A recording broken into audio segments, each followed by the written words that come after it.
Beautiful Insanity of the Souls, Part 86. Int. Movie theater, night. It's a luxurious theater. Chris, who is wearing short, and Emma, who is wearing Victoria's Secret underwear, sit on a sofa, watching Raiders of the Lost Ark in the big screen. They are alone, must have paid the manager to tell moviegoers the theater is having technical difficulty, so they can have the theater for themselves. They have left their clothes on the seats to dry them. Emma is not watching the movie. She is lying on the sofa without a bra while her head resting on Chris's lap. She is telling him a story.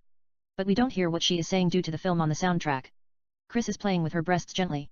He then rubs her belly. She takes his hand and places it in her vagina, so he could stimulate her clitoris. Chris just does that as Emma continues to tell him the story without missing a beat. Yet the pleasure is getting to her. She closes her eyes as she reaches orgasm, comes to his lips. They kiss French. Emma then changes the movie in the screen with a remote control, plays Chicago, Cell Block Tango, gets up and begins to sing and dance with the characters, Pop, Six, Squish, Cicero and Lipschitz. Emma nails all moves and characters with imaginary dancers as Chris watches her in wonder. As a matter of fact, we see the dancers, professional artists. Emma dances with them in well-choreographed dance without missing a beat. Simultaneously, the background changes into Cell Block Tango kind of atmosphere but more glamorous than Chicago as if Emma accesses hidden dimensions. However, when it comes Lipschitz's turn, the music changes to My Love Is Like Whoa by Maya. Emma continues to sing and dances suggestively as her clothes changes into various seductive outfits magically. Emma then removes her underwear, approaches Chris and sits on his lap. They talk between soft kisses and begin to make love in the theater as we watch Chicago in the background. Then the background changes, and we begin to see some of the best love scene in the history of films in montage like Cinema Paradiso kissing montage, love scene between Rachel McAdams and Ryan Gosling in The Notebook, a sex scene between Natalie Portman and Mila Kunis in Black Swan, the pottery love scene between Demi Moore and Patrick Swayze, roller coaster climax scene between Reese Witherspoon and Mark Wahlberg in Fear. The steamy love scene in the cargo of a car between Kate Winslet and Leonardo DiCaprio in Titanic. The sex scene on the wheat fields between Scarlett Johansson and Jonathan Rhys-Meyers making out while it's raining in Match Point, a couple of love scenes between Diana Lane and Oliver Martinez in Unfaithful, Sharon Stone crossing her leg scene in Basic Instinct, and a couple of sex scenes between Catherine Trammell and Nick played by Michael Douglas. Kiss scene in the beach between Burt Lancaster and Deborah Kerr in From Here to Eternity, Angelina Jolie and Brad Pitt going at it in Mr. and Mrs. Smith, a couple of love scenes from Pretty Women between Richard Gere and Julia Roberts including making out in the piano, the sex scene between Halle Berry and Billy Bob Thornton, etc. Nevertheless, it's nothing even close compared to Chris and Emma love scene. They are going at it for real. Chris is entering Emma enchantingly. She is dying with pleasure. She then gets on top and rides him seductively. We stay with them for a bit. Int. Restaurant, night. Chris and Emma sit at a table enjoying wine and conversing. On the stage, Sam Smith sings Lionel Richie's Stuck on You. Chris gives Emma his hand to dance. She takes his hand. They come to the dance floor and dance slow. Then on the soundtrack, Say You Say Me by Lionel Richie himself plays. EXT Beverly Hilton, Rooftop, night. Chris and Emma are kissing near a swimming pool. Chris then picks her up and throws her in the swimming pool. He somersaults and enters the water. They kiss in the pool, remove each other clothes completely while kissing and swimming and begin to make love inside the pool. On the soundtrack, Say You Say Me continues to play. We see the spectacular view of Los Angeles City in its magnificence. Int. Corvette convertible, moving, night. Chris is behind the wheel. Emma is in the passenger seat. They are driving deep in Hollywood. On the soundtrack Faded by Zhu plays. Chris, where are you taking me? Emma, just keep driving. I will let you know when we get there. EXT Corvette convertible, moving, night. Medium shot of Emma's convertible as they continue to drive in the street of Los Angeles. EXT Palace, night. It's a big villa.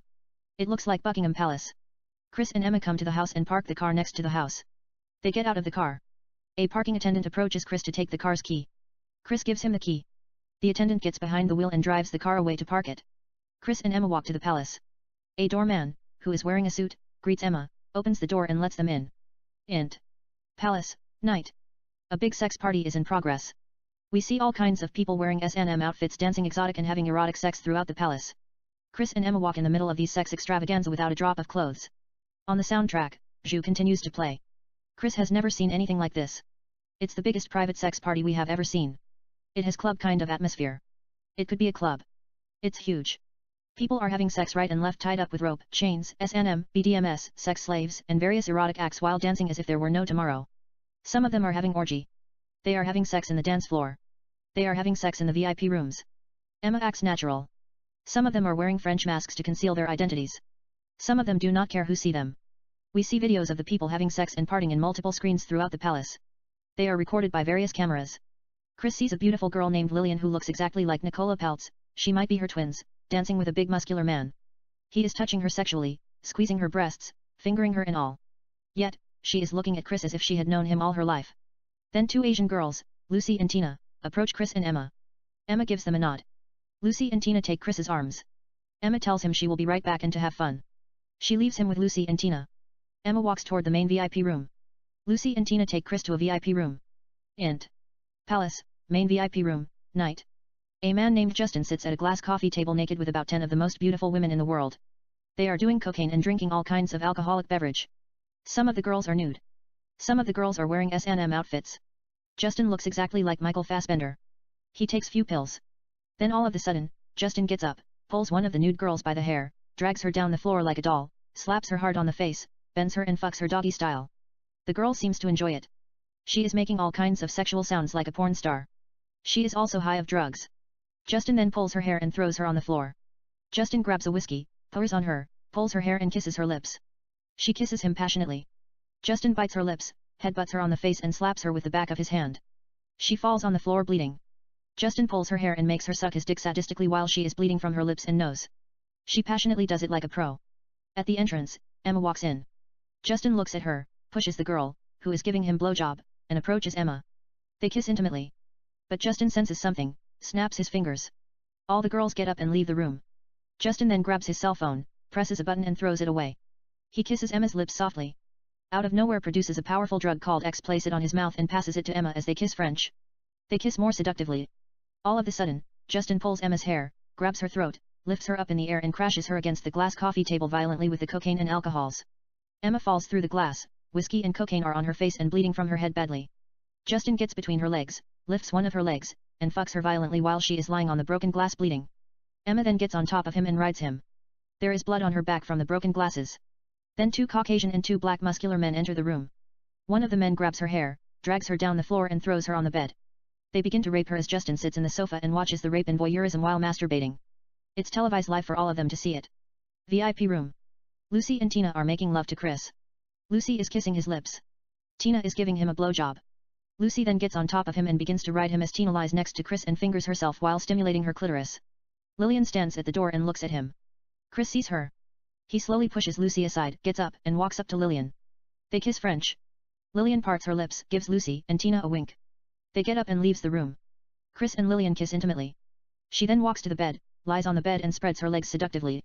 Chris gets between her legs, kisses her lips sweetly and enters her as they begin to make love. Main VIP room. The four muscular men continue to rape Emma, who is now tied up with rope and S&M sadistically. Yet she is enjoying it. Justin then snaps his finger.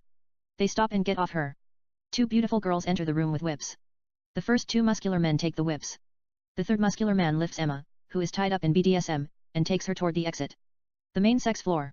The muscular man brings Emma to the center stage. Justin and the others come and tie her up against a pole. This is the moment everybody has been waiting for.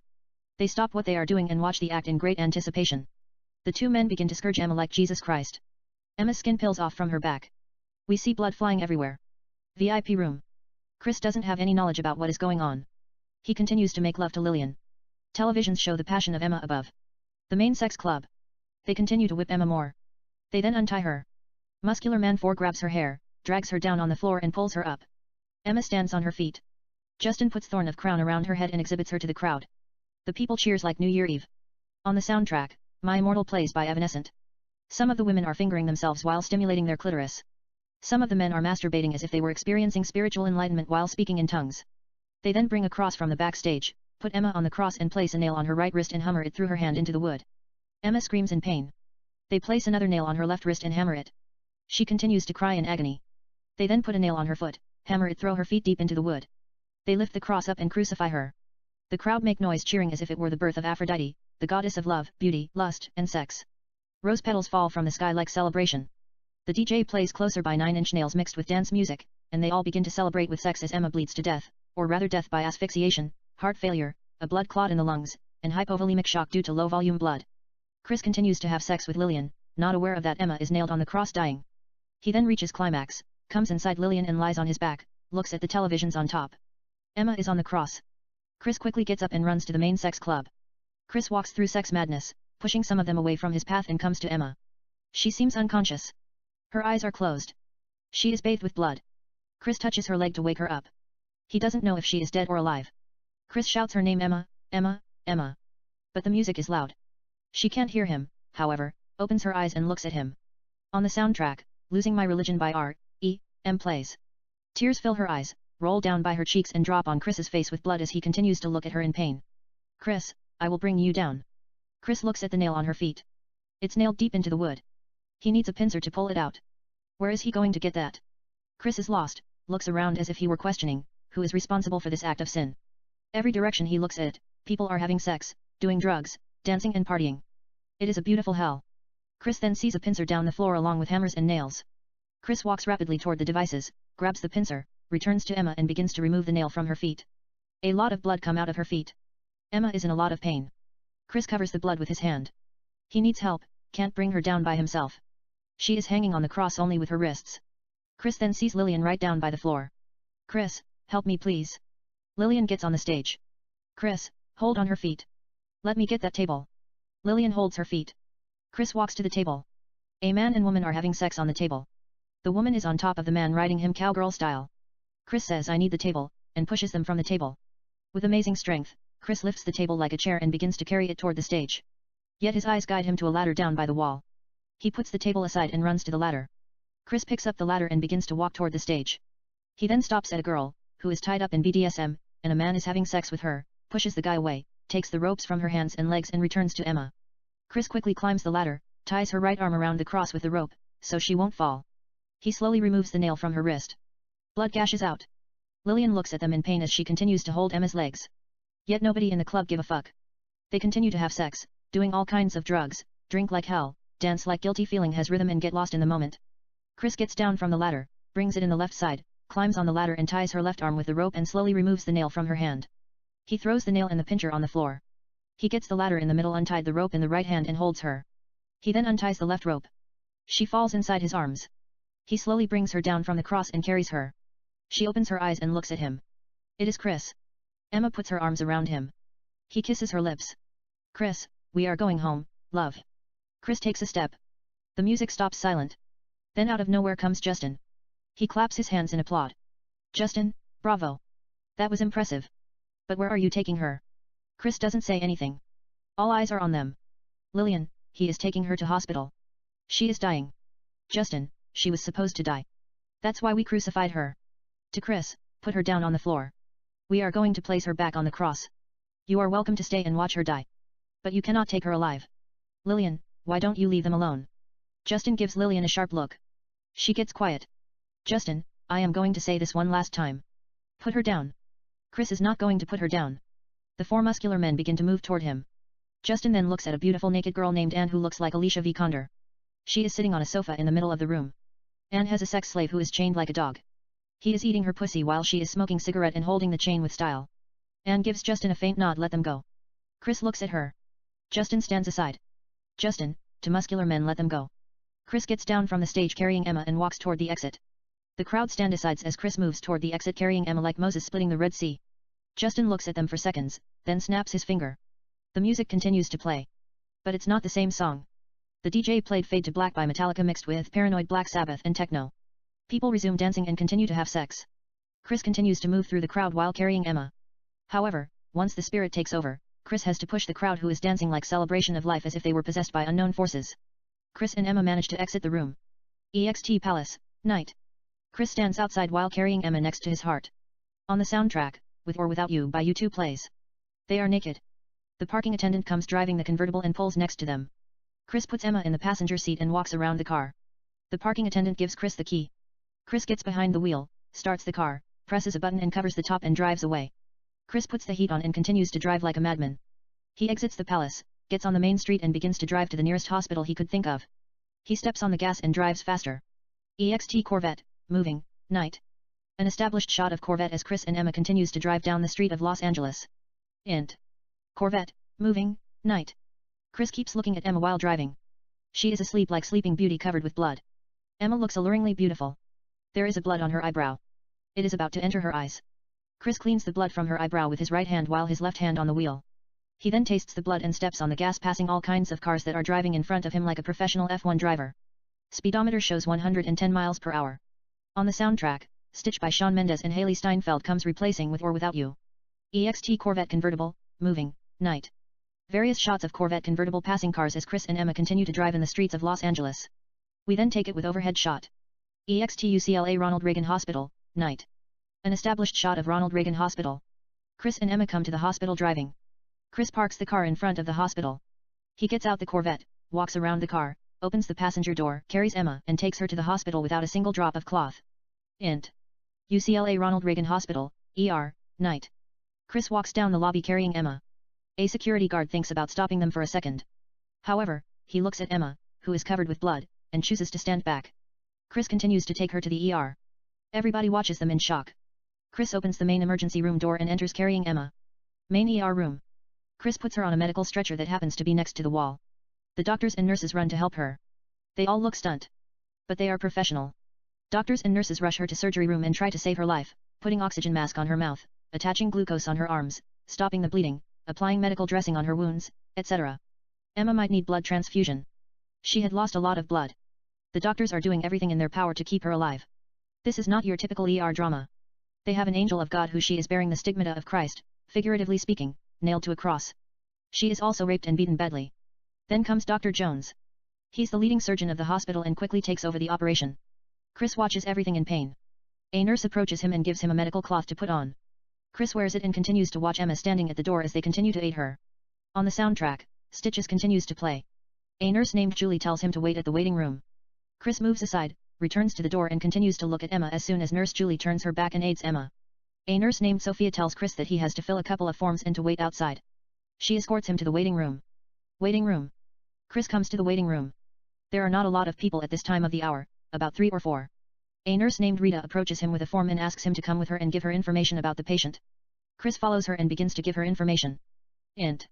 Main emergency room, night. Emma lies on the medical bed. The doctors and the nurses are taking her to the surgery room holding the glucose. We take it with overhead shot in close-up as they continue to take her to the operation room. Int. Surgery room, night. The doctors and the nurses bring Emma to operation room and continue to give her all kinds of medical attention. The medical light glows on her face. She looks like a saint from heaven. On the soundtrack, Days Goes By plays by Dirty Vegas. Int. UCLA Medical Hospital, waiting room, night. Chris sits on a chair and waits for any news. EXT/int. Corvette convertible, moving, night. Chris drives in the streets of Los Angeles. On the soundtrack, Days Go By continues to play. Chris is in the state of dream. The moon turns into a sun and explodes in the air. We see some of the things Chris and Emma did in billboards and series flashbacks. We also add new materials, Emma dancing in clubs, posing for photographers, etc. EXT Pacific Ocean, morning. We see the sun rising on the Pacific Ocean. Int. UCLA Medical Hospital, day.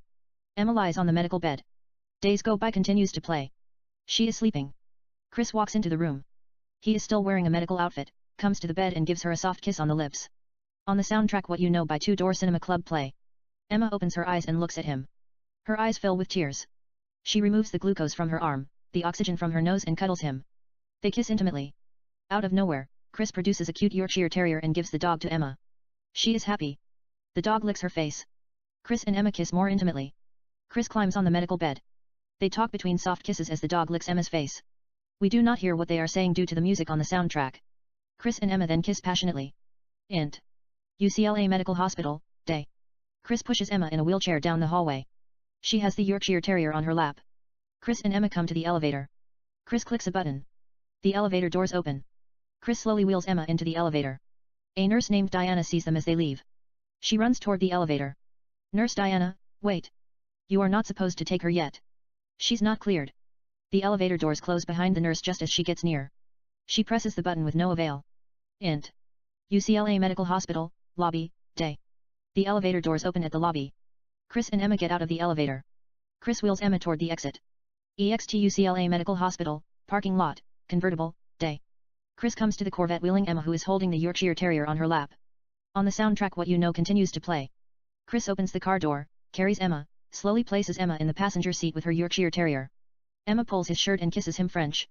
They kiss more intimately as if their lips and tongues made of the fountain of love and passion. They part their lips. Chris closes the door, ditches the wheelchair at the parking lot, comes around the car and gets behind the wheel. Int. Corvette convertible, day. Chris starts the car and plays You Rock My World by Michael Jackson on the stereo. They pull out of the parking lot, get onto the street and drive away. EXT convertible, moving, day. Chris and Emma drive in the Pacific Coast Highway. Chris is humming You Rock My World almost singing. Emma can't help but sing with him. EXT Chris and Emma's beach house, day. Chris and Emma come driving and park the Corvette in front of the house. Chris steps out, comes around the car, opens the passenger door and carries Emma out of the vehicle. She is holding the dog next to her heart. Chris gives her a kiss on the lips and takes her to their new house, carrying. Int. Chris and Emma's beach house, bedroom, day. Chris comes to the bedroom carrying Emma and places her in the bedroom. Emma puts Yorkshire Terrier on the bed. Chris and Emma talk between soft kisses, but we don't hear what they are saying due to You Rock My World. They kiss passionately for long seconds. The music then falls in the background and plays softly. Chris, I will be right back. Let me make you breakfast. Emma, please don't go. I am not hungry. They exchange soft kisses. Emma, just make love to me. She pulls him, puts her arms around him, and they kiss French. On the soundtrack, Your Body is Wonderland by John Mayer plays. The dog plays with Emma's hair. Chris grabs him, puts it on the floor and gets on the bed. Chris and Emma kiss French. She pulls his hair with passion. He gets between her legs and kisses her breasts. He kisses her lips and enters her as they begin to have sexual intercourse. It's a bloody sex. We see blood leaving from Emma's wrists and feet. When we think that we have seen it all, she removes the medical dressing from her hands and feet. On the soundtrack, Metallica Enter Sandman plays. Emma gets on top of Chris and ride him supernaturally as if she were possessed by unknown forces. We have never seen anything like these. She is floating. Blood is exiting from her head, wrists, back and feet. The blanket is covered with Emma's blood. Chris gets her in the bottom and continues to enter her soulfully. But she wants him to peak up the pace, scratches his back and slaps his butt. He increases the speed. She wraps her legs around him as he continues to enter her sweetly. Blood continues to exit from Emma's head, wrists, and feet. They kiss French. It's luscious. They take love-making in cinema to the next level. Note, we stay with them in series cuts as they continue to make love with all kinds of sexual positions. EXT Chris in Emma's house, bedroom, day. Emma sits on the bed. She is nude. Chris is in the middle of applying first aid on her wound. On the soundtrack, Adore You by Miley Cyrus plays. It's also playing on the stereo. Emma is singing with Miley. Chris places medical alcohol on her wrist. Emma screams like a little girl. Emma, it burns like hell. Chris, I am sorry. Emma, why are you sorry? Chris, I didn't mean to burn you. Emma, it's okay. It doesn't hurt that bad. He continues to apply first aid, seems lost. Emma continues to sing. Emma, what's in your mind? Chris, nothing, I thought I lost you forever. Emma, what would you have done if you lost me forever? Chris, I'd just spend the rest of my life crying next to your tombstone. She smiles in beauty. Emma, that's so sweet. Chris continues to clean her wounds, applies first aid and medical dressing on Emma's wrists and feet as she continues to sing. Emma, but that's not the answer I expected. Chris, what did you expect? Emma, humorously I thought you were going to say you would dig a hole and fuck the dirt that covers my grave. Chris smiles big. He didn't know she was a comedian. Emma then lies on her chest. Chris cleans the wounds on her back. It looks romantic. It makes us forget everything even though there are cuts on her back as if she were hit by lightning. Emma then lies on her chest. Emma, I feel like Dakota Johnson in the 50 Shades of Grey. Chris gives her a soft kiss and leans next to her lips. Chris, humorously I can write you 50 Shades of Emma if you want to. But you are not going to involve in any S&M. You just fall in love head over heels. In the end, you meet the man of your dream on top of Empire State Building like an Affair to Remember starring Cary Grant and Deborah Kerr without the accident or Sleepless in Seattle starring Tom Hanks and Meg Ryan. A beautiful romantic story. He gives her a soft kiss on the lips. Emma, I am fine. I want to do S&M. This is not going to change anything. Chris, it's up to you. He gives her a soft kiss on the lips. Emma, snotty yet humorously I hate romantic comedy. I need something stronger than romantic comedy. I want X-rated of 50 Shade, something erotic. I want to feel your beautiful penis inside my vagina raw, day and night. Chris smiles in wonder. They exchange soft kisses. Chris, if you put it down like that, I might write you about a girl named Amelia who owns a multi-billion-dollar pharmaceutical company called Emiliv that makes all kinds of drugs like Pfizer, which also produces pills enhance performance, stamina, and energy. And involves with a man in S&M sex. But she is not a victim. You know, Amelia is not submissive. She is dominance, in charge of the game. Chris gives her a soft kiss on the lips. Emma, I like being submissive and getting tied up. I want you to mix it up. Chris, as you wish. Chris gives her a soft kiss on the lips.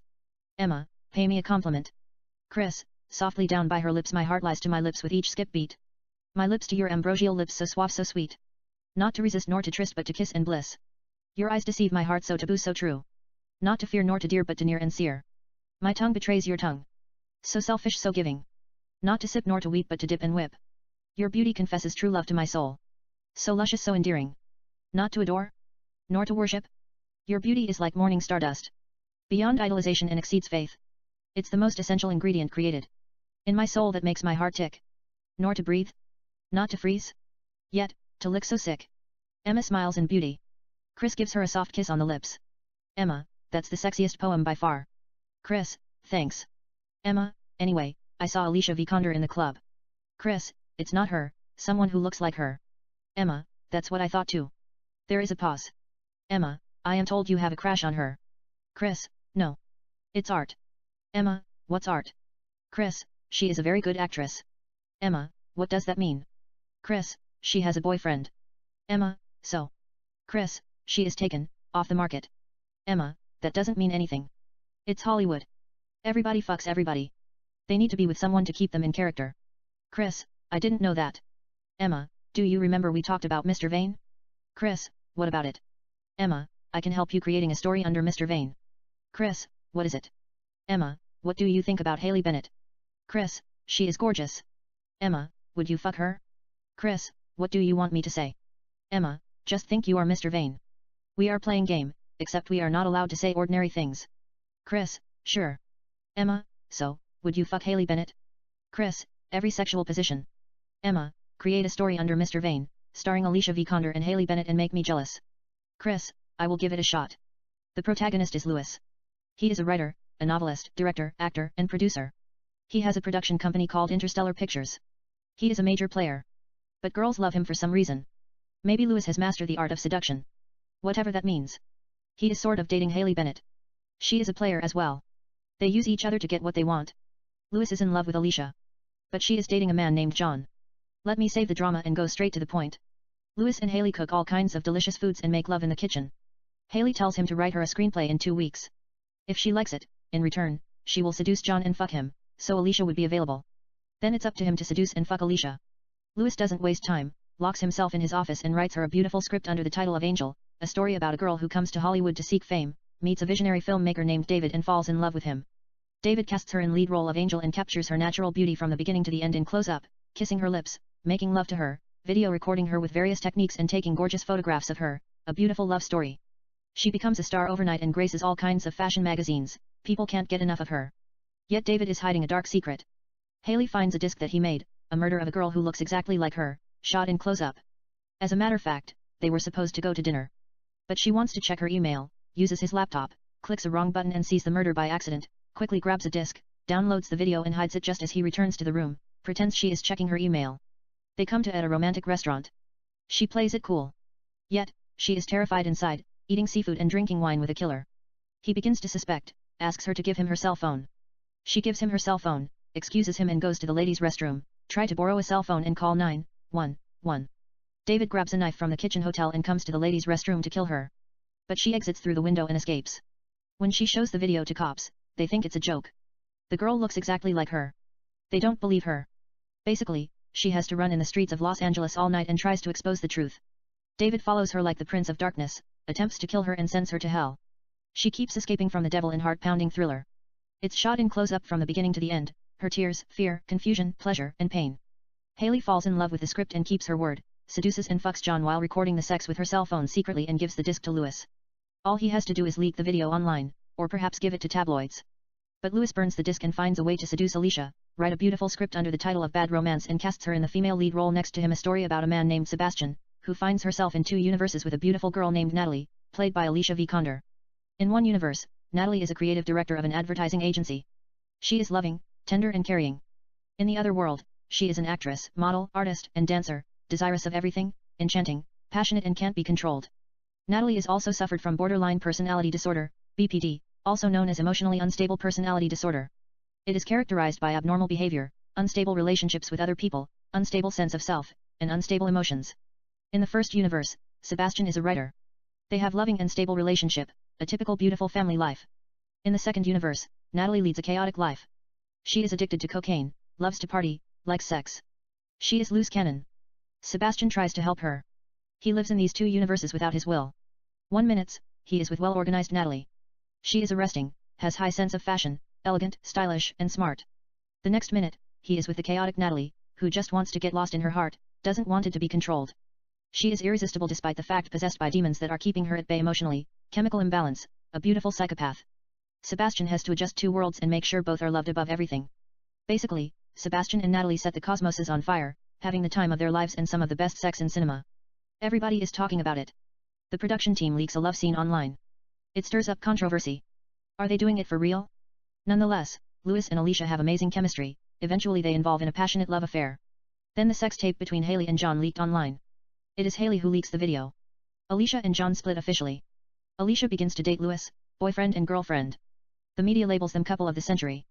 Later, Louis finds Haley at his house in a Victoria's Secret lingerie, cooking. Alicia isn't home, she is filming in New York City. Haley says she missed him. Louis asks her why she leaked the video. She tells him she thought she was doing him a favor, kisses his lips and asks him to make love to her. Louis is Mr. Vain. They have sex at the kitchen. Haley is a classic femme fatale. She tells him she wants him to turn his first novel Beautiful Sin of the Heart into a screenplay, which he vowed never to touch. He told her he wrote it for Scarlett Johansson. Maybe, it's a little bit similar to Mr. Vain that I told you a while ago. However, Haley doesn't hold anything back. She is aggressive. You know, I am creating the story as I go. You have to get ideas from every aspect of your brain, create characters here and there and be possessed by them mentally, emotionally, sexually and spiritually even though they are real in order to channel the energy. Once you get what you want you can let them go. It doesn't matter. Nonetheless, Haley tells Louis, I want it badly, or what? Help me out. Emma, or she will kill him. She takes out a small pistol from her purse and points the gun at him. Chris, that's extreme, don't you think? Emma, I am fucking with you. All of a sudden, I got diagnosed with borderline personality disorder like Natalie in Bad Romance. It's a pretty good story. Chris, I don't know what the story is about. I just put the pieces together. I might work on it when I get free time. Emma, anyway, what about? She recorded the sex with her cell phone and threatened to show the video to Alicia. Chris, that is similar to the first Mr. Vain. Besides, Louis doesn't care if Haley shows the video to Alicia. They were couple, they had made a couple of sex tapes. I mean the novel is way personal to him, more than anything. Emma, what is it? Chris, I don't have the slightest clue. Suppose Louis was deeply, madly and unconditionally in love with Scarlett and wrote her a novel, Beautiful Sin of the Heart. Later, he caught her having sex with another man. They broke up. He still loves her, but has vowed never to touch the novel. It is too painful. What do you think? Emma, I have a better idea. Louis killed Scarlett, cuts her body to pieces and gets rid of it. Chris, I don't have the heart to do that. Emma, I am fucking with you. Chris, I know that. But let's go with the love story and see where it leads. Haley tells him she wants him the lead role or she will hurt him. Emma, how she is going to hurt him? Chris, Haley Bennett is crazy. She has saved his sperm somewhere safe like Amy in Gone Girl that you mentioned, tells him she will have his baby and holds him responsible if he doesn't write the script. They have millions of sex tapes, figuratively speaking, but Haley loved to record the intimacy when she had sexual intercourse with Louis. She doesn't even need blood test to prove he is the father of her child. Louis tells her, do what you have to do. But I am not going to touch that novel. He doesn't even let other people to turn it into film. Producers and studios have offered him millions of dollars for rights to the novel. But he turned all them down, due to the pain he sustained deep in his soul. However, he has to come to his sense. Haley is unpredictable. Not only does she leak the sex video that she did with Louis online, but also shows him the sonography of 3 months baby. He doesn't want to talk about abortion. She can do whatever she wants to do with the baby. It is her body. It's her choice. But since she is willing to go to the extreme, he will write the script. Louis is artist. He is fascinated by people who are desirous of everything, writes the script in 4 weeks. Alicia gets up in the middle of the night, reads the screenplay in one sitting, doesn't even take a nap, comes to the bedroom in the morning while he is sleeping and wakes him up, tells him she likes the script and wants the role, kisses him on the lips. They make love. Yet, Alicia takes it to the next level, goes all out till her spleen sweats and rains in her belly, her liver melts away and her heart stops beating, she turns to pure energy, dissolves in his soul and explodes in his quintessence like a beautiful blue gold red butterfly nebula and becomes part of him. After this, Louis can't say no to her whatever it is. He meets Haley at a restaurant and gives her the script, but tells her she might have to audition for the role, because Alicia read the script this morning and wanted to play the lead character. She gave an amazing audition. Haley tells him that's fair, gets up and sits on his lap, says not to worry. She faked everything. She is not pregnant, but can't wait to audition for him. Louis seems relief, even happy. He is free from responsibility and makes love to her on the hood of his car. Later, Louis beds both Alicia and Haley, threesome. I mean they audition for the role. Alicia gets the part and wins Academy Award. The end. Emma, I'm fucking jealous. Alicia gets to melt your beautiful penis. Chris, humorously I can't help it. Emma, she is something. Part 87. Chris, I will think something seductive.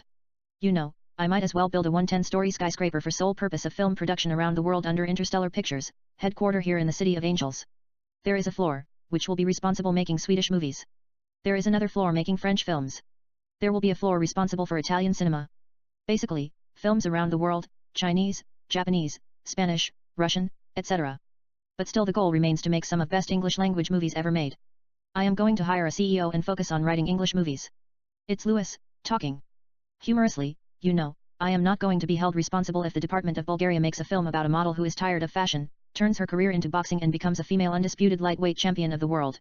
Later, she kills her husband with an axe after he told her to quit boxing and focus on modeling, or something. The judge finds her not guilty by reason of insanity. She then becomes an actress. That's a joke. But you get the picture. You know, you don't want to deal with media. Later, they'd look at her face on the cover of Interstellar Film magazine with bruises and cuts as if she were hit by Tyson with a sledgehammer in MTV Celebrity Deathmatch. Do you believe I used to watch it without ever questioning the brutality of the kills, decapitation, horrific fatality and gruesome death? I don't know if they still have it. Anyway, they'd say, you are promoting spousal abuse and domestic violence, whatever that means. But still you act like you have no idea what is going on. She killed her husband with an axe. How is that domestic violence? It makes no sense. Nonetheless, you give statement through your publicist. The problem would go away. But I doubt if I am ready to watch Bulgarian model boxing and axing her husband even in English subtitle. However, something can be worked out. Maybe a poetry in emotion under the title of Forbidden Kiss, a story about a Bulgarian ballerina named Sofia played by Alicia Vikander who takes ballerina to new height. She falls in love with a fellow male ballet dancer named Emil Kostadanov. Some people might wonder who Emil Kostadanov is. He is the one who scored the winning goal 2-1 victory against France in World Cup qualification at last seconds. The goal allows Bulgaria to qualify for the 1994 World Cup finals at the expense of France. Entering the match, the French only needed a draw to qualify and were playing at home in Paris. It was a major heartbreaker for French fans. They were hoping to see Eric Cantona, David Ginola and Jean-Pierre Papin. They had to miss a trip to USA, 1994 FIFA World Cup, due to that goal. And never got to play in the biggest sport event despite the fact they were the world best players of all time. Yet we got to watch Hristo Stoichkov and Bulgaria national team reach to the semi-final before they lost to Roberto Baggio and Italy 2-1. In the end, Romario and Brazil won it in a penalty shootout. It's a little bit World Cup history. I am planning to write a heist movie about stealing the FIFA World Cup set in Paris. However, that can wait for a while. Let me go back to Bulgaria and make something up as I go. It kind of reminded me Katalin Helensky in Chicago starring Catherine Zeta-Jones and Renée Zellweger even though she is from Hungary. It's in Eastern Europe. Katalin said she was innocent. But they hanged her to give gravity to the movie. Anyway, this is a different story. Sofia is approached by American talent scout named Max and asked her to come to America. She promises her boyfriend she will write him every day and moves to New York City. Sofia is introduced to a charismatic ballet manager named Matthew. She shows him a couple of ballets at the spot. He is impressed and signs her right away. Matthew begins to manage her career. She is the major attraction in the ballet world. It's hard to get a seat when she is performing. Sofia dances as if there were no bones in her body, floats like a feather that fell from the sky of an angel who is in love with something beautiful, enchanting, luscious and forbidden. In the meantime, Matthew begins to fall in love with her, goes down with one knee and asks her to marry him. She has always attracted to him and accepts the proposal even though she is in a long relationship with her Bulgarian boyfriend, Emil Kostadanov. They have been talking in Skype every day. Kostadanov couldn't get a visa. He has a criminal record. As a teen, Kostadanov and his friend broke into an aristocrat's house, robbed the man at gunpoint and killed him. His friend confessed for the murder and sentenced life behind bars. Kostadanov got a lighter sentence since he was a juvenile, 5 years. But that's kind of dark. Instead, before Kostadanov was a well-known ballet dancer in Bulgaria, he robbed a bank at gunpoint, served 3 years in Bulgaria prison and got released in probation. Kostadanov is in USA Embassy blacklist. Sofia doesn't want to go back to Bulgaria, loves New York City. She is a star.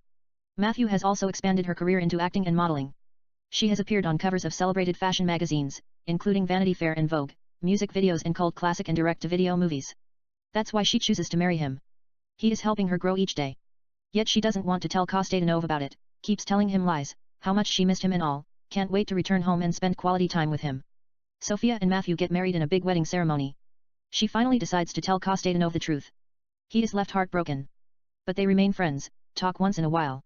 In the meantime, Sofia focuses on ballet, pushes herself to the limit and becomes a star in her own right. Later, she meets a Russian ballet dancer named Ivan.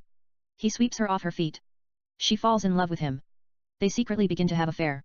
Later, Sofia got pregnant, doesn't know who the child belongs to, gives birth to a baby boy. They named him Antonio. He has blue eyes and a blonde hair. Matthew suspects Antonio is not his child. He confronts her who the father is. Sofia tells him it's Ivan and asks him for a divorce. He grants her wish. Sofia married Ivan and moves with him at his Manhattan condo. Meanwhile, Sofia has stopped talking to Kostadanov. She just dismissed him. Somehow, Kostadanov has managed to come to USA under a fake name Balakov. used his cousin passport. He is dating a Broadway actress named Bridget played by Haley Bennett and has a small part in Broadway show, A Cat on Fire starring Bridget. He intentionally avoided to join the ballet program due to a fear of being discovered by immigration officials, just got a little bit paranoid. It's all. One night, Sophia runs into him at Times Square while taking a walk with Ivan. Kostadanov was with Bridget. They all greet. There is no bad feeling. Kostadanov introduces himself to Ivan as Balakov, gives Sophia a wink to play along. She responds with a sweet smile as if she were telling him, "Your secret is safe with me." They all sit at a restaurant and talk about life here and there. It seems Sophia can't take her eyes off Kostadanov. He has missed her a lot. They go to club and dance switching partners. Ivan notices the chemistry between Sophia and Kostadanov who are dancing slow breath to breath. They almost kiss. Later, Ivan accuses her flirting with Kostadanov. She tells him there is nothing between her and Kostadanov. Ivan slaps her hard, took the daylight out of her. She spent the night at her child's room, crying. The next day, Sophia forgives him as if nothing happened. He is the father of her son Antonio. Sophia doesn't want to raise him without a father. Later, Kostadanov tells Sophia he loves her. She tells him she hasn't stopped thinking about him. They kiss and make love at a motel. They begin to have affair regularly behind Ivan and Bridget. Ivan gets suspicious and confronts Sophia. She spits on his face for hell of it. Ivan beats her mercilessly. Still Sophia can't live him. Ivan threatens her he will have her murdered before she even thinks about taking his son away from him. She is nothing but a deceitful whore. Sophia knows he's not lying about the killing. He has family in the Russian mob. They will not hesitate to put bullet in the back of her skull if she divorces him and takes Antonio with her. Sophia begins to get used to the beating. She can't lie to Kostadanov anymore. She has bad bruise on her eyes and lips, even though she tries to mask them with makeups. Kostadanov swears to kill Ivan. He says he's going to slice his throat. Ivan doesn't deserve to breathe the same air she does. But Sophia begs him not to kill him. He is the father of her child. Later, she runs to Matthew. He asks her what happened. She tells him the truth, Ivan has been beating her. She doesn't have nobody to talk to. He takes a pity on her and gives her a card, a lawyer named Dylan. Matthew says Dylan will help her.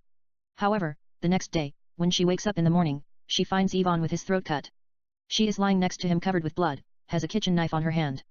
It's the murder weapon. The police arrest her. Sophia is charged for first-degree murder, contacts Dylan, played by Leonardo DiCaprio, and tells him she didn't do it. So, who killed Ivan? Kostadanov might have killed him. But why would he place the knife on her hand? What about Matthew? He could easily have done it and set it up to get even with her. But that's a long shot. Dylan and Matthew are friends. The defense has nothing to work on, except they have found flunitrazepam, Rohypnol, the same drug they use in date rape in Sophia's system. She was drugged. She couldn't have done it. But the prosecutors say she killed her husband first and took the drug to cover up her crime. There are testimonies of fellow ballet dancers and models whom she told of the physical abuse and the beating imposed by her husband. That's a motive. But Sophia denies it. She says she is innocent. Sophia think maybe Bridget might have done it. She was with her at the bar that night. She might have slipped drug her drink and killed Ivan in order to extract revenge, because Sophia stole her boyfriend, Kostadanov. But the defense team thinks that's not credible. Bridget was with Kostadanov at the time of the murder. Maybe, Ivan has cancer. He put a drug in her drink and staged the murder. He hired someone to cut his throat and blame his wife. She was cheating on him. That is just Amy's theory. She is one of Dylan's assistants, sort of a girlfriend. It's played by Suki Waterhouse. She was just joking. Ivan was healthy, had never visited a doctor in his life. Amy adds maybe Sophia killed him in the state of delusion. I brought the story as a joke. It becomes a serious film. Nevertheless, the film focuses on Sophia whether she kills him or she is innocent. Dylan thinks Sophia is innocent. There are a couple of suspects, including Ivan's mistress, a ballet dancer named Mila. The defense team finds sex video of Mila and Ivan that Ivan recorded amateurishly with his cell phone. Mila farther admits she and Ivan had sex on the bedroom while Sophia was sleeping unconscious after Ivan drugged her. She adds he just loves to do that for some reason. It's cold. It might not be every girl's fantasy to have sex with a married man while his wife lying on the bed unconscious without a single drop of cloth, but it turned her on as hell. It is sad. But Mila didn't kill him, has no motive either. She just likes sex. Ivan was also involved with an extremely beautiful young woman named Natasha. She is the wife of Russian mob boss, Boris.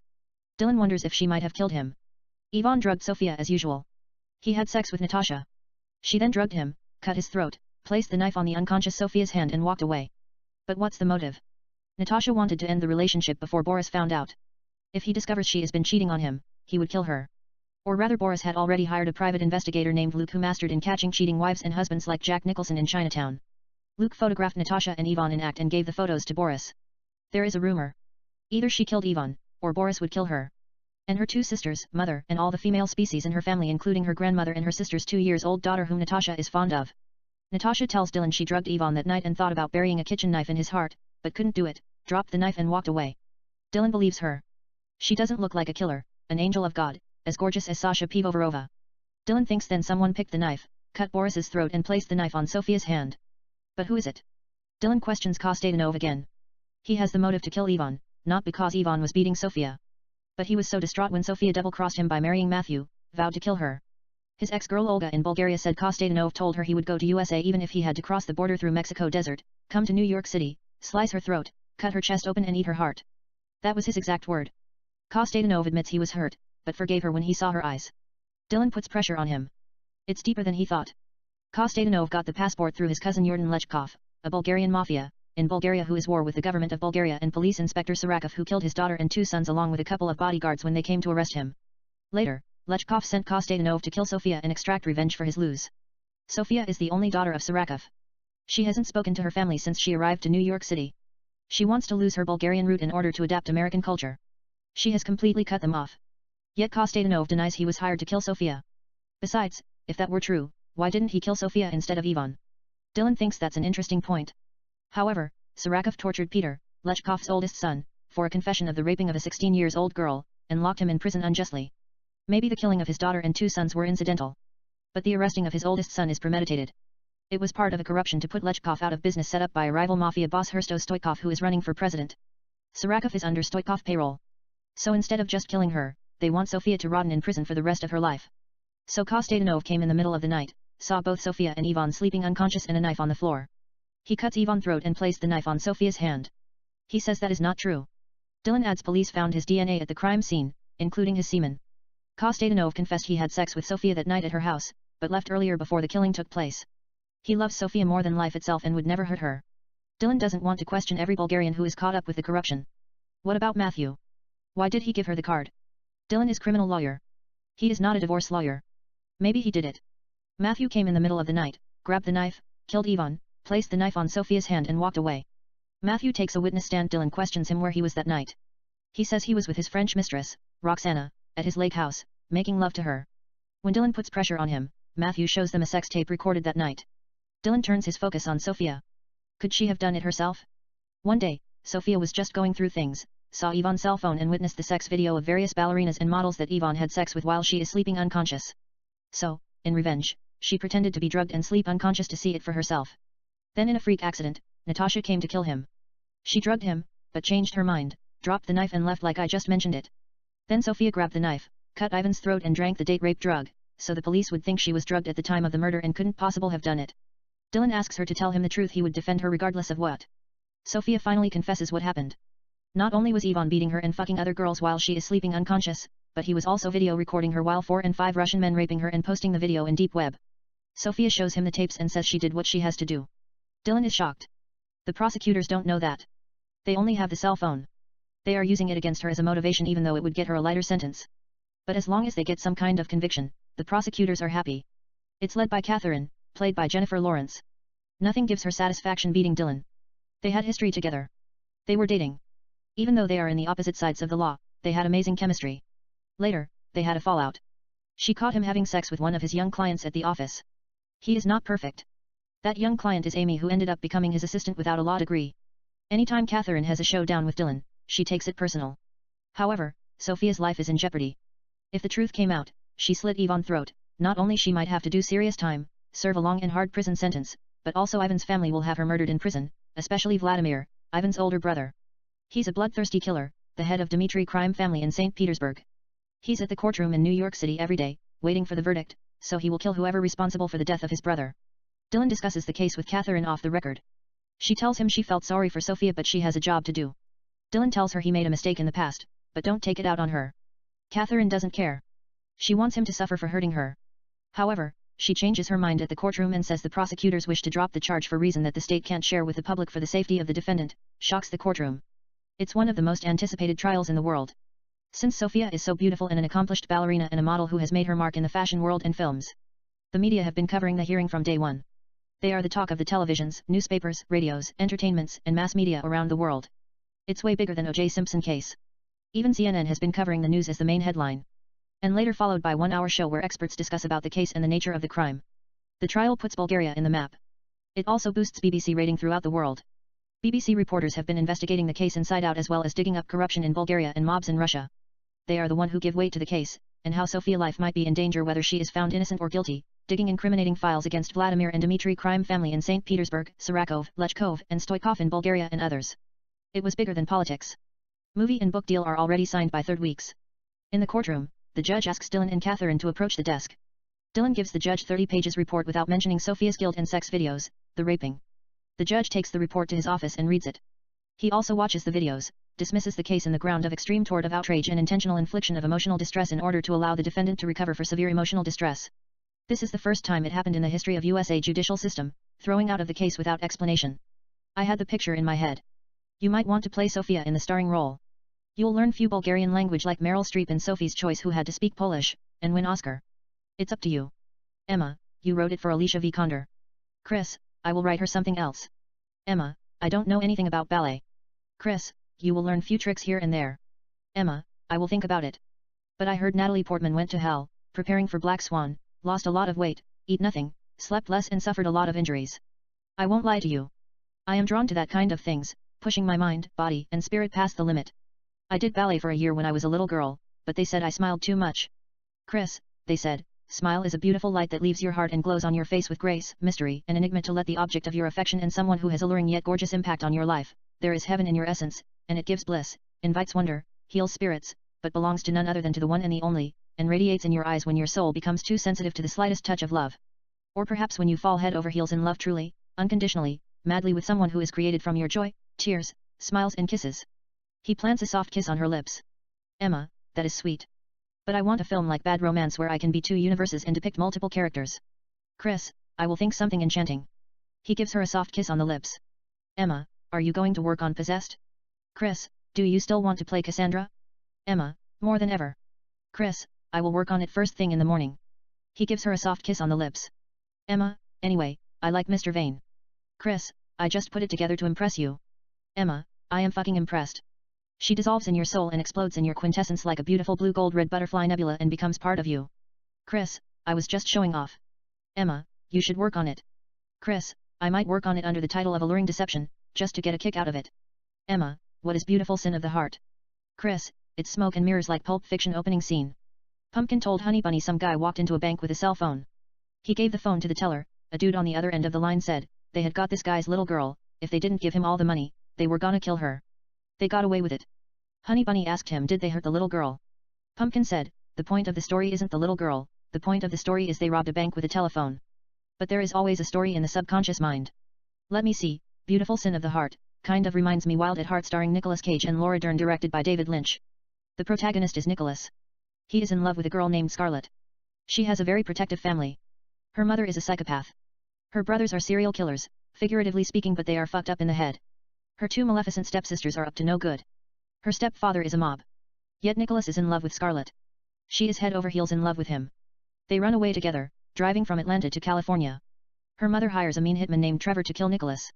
He is the personification of pure evil, perhaps, like Ryan Gosling in Rogue Blood, except not only is he paid to kill Nicholas, but also her two stepsisters have hired him to take care of Scarlett as well, because of the will that her father left behind, which Scarlett is not aware of. In their way to California, Nicholas and Scarlett encounter a lot of adventure, including bad cops, Satan worshipper, and various interesting characters, making love every chance they get. They partake in all kinds of music acts, rock and rolls, Scarlett sings on the stages, hip-hop, country music, blues and karaoke. They even take part in church songs, forced to sleep in African American church. When they wake up, the priest tells them to check it out. It's like Forrest Gump. They sing with the righteous for the hell of it. Later, Scarlett conspires with strippers at a local strip club and dances exotic on the stage to seduce Nicholas. They take ecstasy and make love. They would sing, dance, drink, smoke weed and do various drugs. Yet Nicholas and Scarlett enjoy making love above everything. They just can't get enough of each other. They do it with every sexual position as if it were the end of world. Scarlett then tells him she is pregnant. In order to support yet to be born baby, Nicholas and Scarlett rob series of banks, wearing various comical and scary masks. In the meantime, Trevor is closing on them. He finally catches up with them at a motel and tries to kill them. But they escape from the jaw of the devil in a heart-stopping thriller, after they exchange fires. However, Trevor got all the money that they stole from the banks. Now they must hit a jackpot, or they will be forced to give the baby away to adoption, come to Vegas. Nicholas contacts a gangster named Lee, a childhood friend. They draw diagrams here and there. Nicholas, Scarlett, and Lee wear daunting masks and take out a couple of casino with machine guns. It will be scripted beautifully. I might add 2 or 3 psychopathic bandits, yet well-organized robberies. They got confronted by Las Vegas cops at the last casino they rob. There is a major shootout between the outlaws and the cops in the street of Las Vegas, like Heat starring Al Pacino and Robert De Niro. The cops kill Lee. In rage, Nicholas kills a couple of cops before they flee the area. Nicholas and Scarlett shoot their way out, get in the getaway car and drive away. The cops follow them in the street of Vegas. Nonetheless, once Nicholas finds himself behind the wheel, he is unstoppable. He tears it down, passing all kinds of cars as if he were driving a spaceship. Nicholas and Scarlett leave the cops in the dust and come to his ex-girlfriend's, Amber, house. She is Lee's sister. They lay low for a while. In the meantime, FBI officials are brought to investigate the case. They don't know who the bandits are. It's led by Agent Amanda. Yet she gets a lead, video of Nicholas and Scarlett buying Donald Trump and Hillary Clinton's masks for one of the banks that they robbed. She puts faces on the suspects. Nicholas and Scarlett's photos appear on television. They are wanted by every law enforcement agencies in the USA. In the meantime, Scarlett tells Nicholas it's a false alarm. She is not pregnant, had her period. Nicholas tells her don't sweat it. He will make it up to her. But they have to leave this country as soon as possible. They put the money, $10 million, in a bag, get in Amber's Toyota pickup and head to Mexico. The cops block the road, carrying automatic guns. There is a helicopter flying on the sky, following Bonnie and Clyde. Nicholas and Scarlett say, "We are not going to go to prison." They kiss passionately and drive through the trap. The cops fire at them. They got shot multiple times. Scarlett dies right away. Nicholas is still alive. There is blood on Scarlett's lips. He holds her next to his heart and kisses her lips intimately with his last breath and dies. That didn't happen. It is a thought that Nicholas has. Instead, they come to a quiet suburban neighborhood and break into a luxurious house. Nicholas points his gun on a young couple, tells the man to drive them to Mexico or he will kill his wife. The couple have 2 children. They all get an SUV and drive to Mexico in the desert. Mexico border officials stop them at the boundary. They show them their identifications, going vacation. That is Aunt Isabella. He is her boyfriend.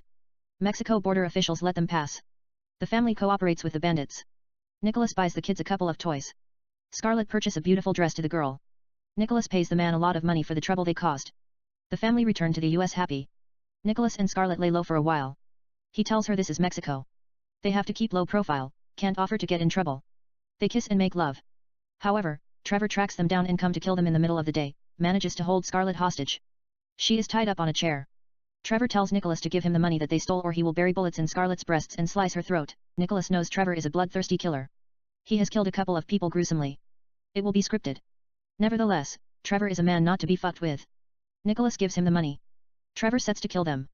Yet there is an explosive device in the bag that emits smoke. It explodes just in time. That's all the distraction Nicholas needs. He punches Trevor on the face and knocks the gun out of his hand. Trevor pulls out a knife. They go at it. Trevor cuts Nicholas's arm. Nicholas bites Trevor's hand and makes him drop the knife. Nicholas and Trevor fight to the death. Finally, Nicholas grabs the knife, stabs Trevor in the throat and kills him. He frees Scarlett. They kiss intimately, grab the money, leave Mexico, and come to Tahiti. They buy a beautiful house next to the ocean and kiss French lying on the sand. The end.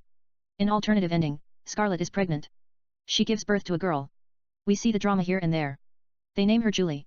Nicholas and Scarlett kiss next to the ocean, lying on the sand as Julie plays nearby. The end. Emma, that's a romantic story. I want to audition for the part. Chris, you don't have to audition. You have already got the role. He gives her a soft kiss on the lips. Emma, I thought Alicia got the role. Chris, I will write her something enchanting when I get free time. Emma, what about Scarlett, isn't she the main inspiration of the story, beautiful sin of the heart? Chris, I will write her something edgy like new movie Nocturnal Animals. I don't know what it's about. I saw the trailer. Amy Adams looks salacious. Emma, I never saw it but I heard it is a story within a movie. About a man who writes a novel and dedicates it to his ex-wife supposed to be a metaphor of their relationship, how 3 men raped and murdered his wife and daughter. In the book, the protagonist tracks down the man, who murdered and raped his wife and daughter, and kills him after a violent confrontation. Yet in the processes, he shot himself in the stomach by accident and killed himself.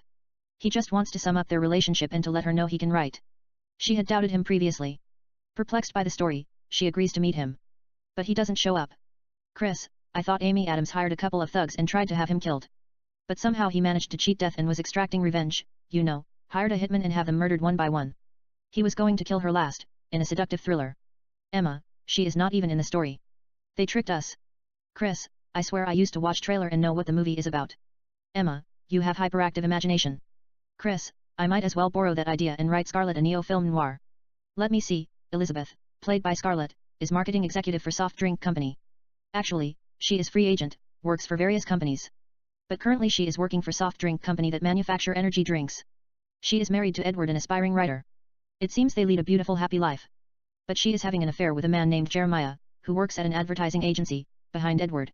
She is planning on divorcing him.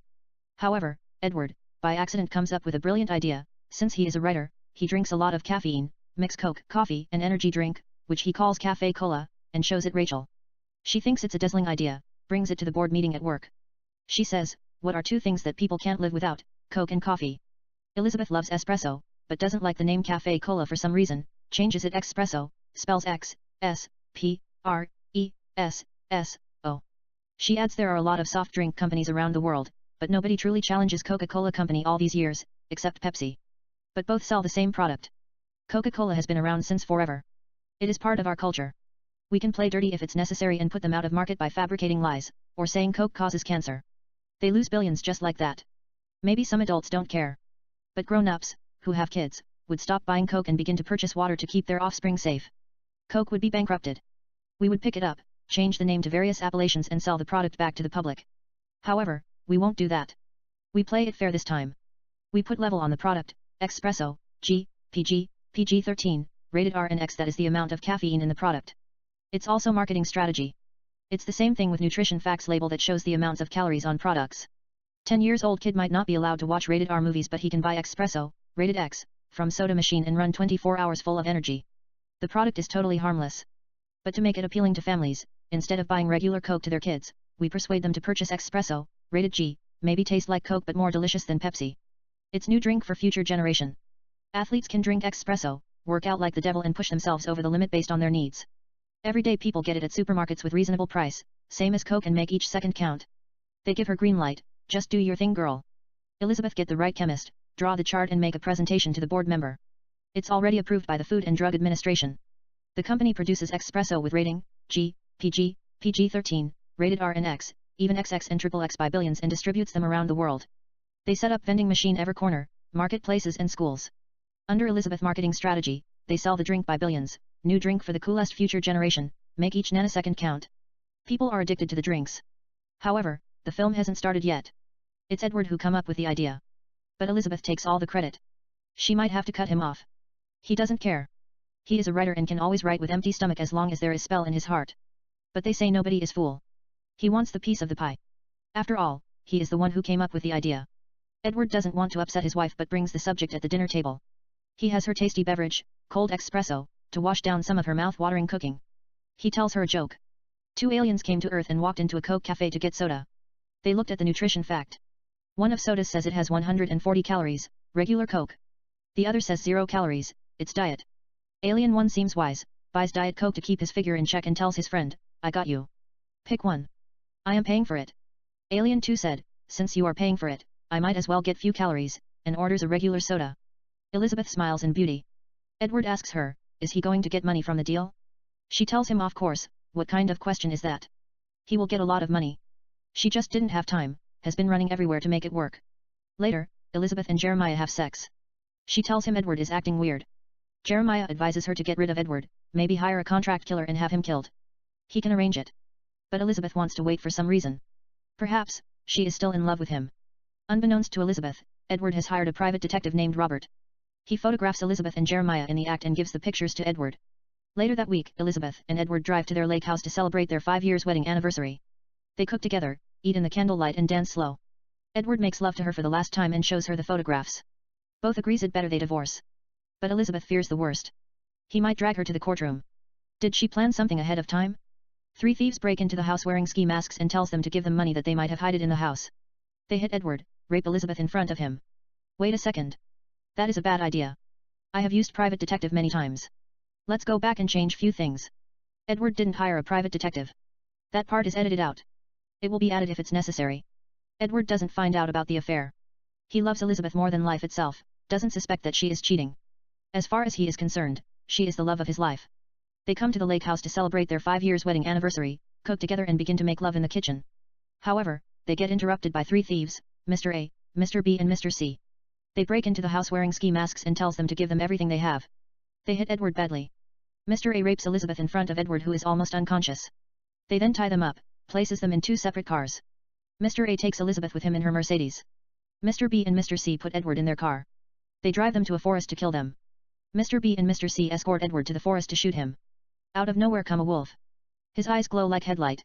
Mr. B and Mr. C push Edward in panic and run away. The wolf ignores Edward and goes after Mr. B and Mr. C. There are gunshots. Mr. B and Mr. C are firing at the wolf while running. Edward collects his strength, manages to free his hands and runs down the jungle. We hear wolves howling. On the other hand, Mr. A is fucking Elizabeth behind, bending on the hood of the Mercedes. He removes his mask. It is Jeremiah. It's a setup. Edward sees them. Jeremiah pulls Elizabeth's hair, comes inside her. Elizabeth turns around. She has reached orgasm. They kiss passionately and continue to make love. Edward is disappointed, left heartbroken. Mr. B and Mr. C, Brett and Charlie, come to Jeremiah and tell him they are wolves everywhere, they have to get the fuck out of there. He asks him did they take care of Edward. They tell him they had to leave him in the jungle. Jeremiah is furious. Elizabeth can't believe it. Charlie tells him he won't leave another day. The wolves will eat him. Jeremiah tells them they have to go back in the jungle, find Edward, and kill him. Brett and Charlie say no fucking way. The place is infested with wolves. They are leaving. Jeremiah tells them nobody leaves till they kill Edward. Jeremiah, Brett, Charlie, and Elizabeth return to the jungle and look for Edward in vain. It's added to capture Elizabeth's seductive and fearless spirit in close-up. It's also to keep the audience on the edge of their seats. You know, wolves might chase Edward here and there, or the bad guys might find him and fire at him. He gets shot in the arm yet continues to run down the jungle, comes to a cliff, jumps into a river and falls into a waterfall. They think he is dead, get in their car and drive away. It will be scripted accordingly without losing its neo-film noir atmosphere. Edward survives the fall, comes to an abandoned church. Luckily the bullet grazed his arm, it is a flesh wound, he would fix his wound like Rambo in First Blood, applies first aid here and there, thinks about going to the police and filing criminal charge against his wife, attempted murder. In flashback, we see Elizabeth criticizing his last novel, Alluring Spell, which he dedicated to her. She tells him it's too sweet, lacks a little bit killer instinct. Edward is a writer. He thinks it's a kismet. If he goes to the cops, she might get arrested. They may put her in prison, all that court drama, which he is not fond of. Instead, he wants immortality, lays law for a while. Purchases the abandoned church, fixes it here and there, begins to write a novel. Elizabeth thinks he is dead, married Jeremiah and becomes CEO of Espresso. Then one day, 3 years later, Elizabeth receives a manuscript of his novel, titled Vicious Wolves. Elizabeth begins to read it, a semi-biographical fiction about a man named Sebastian who is left to death by his wife after 3 men attacked him. Miraculously, he survives the bout. Sebastian then kills them one by one, severs their heads, puts each head in a gift box and sends it to his wife. She is last.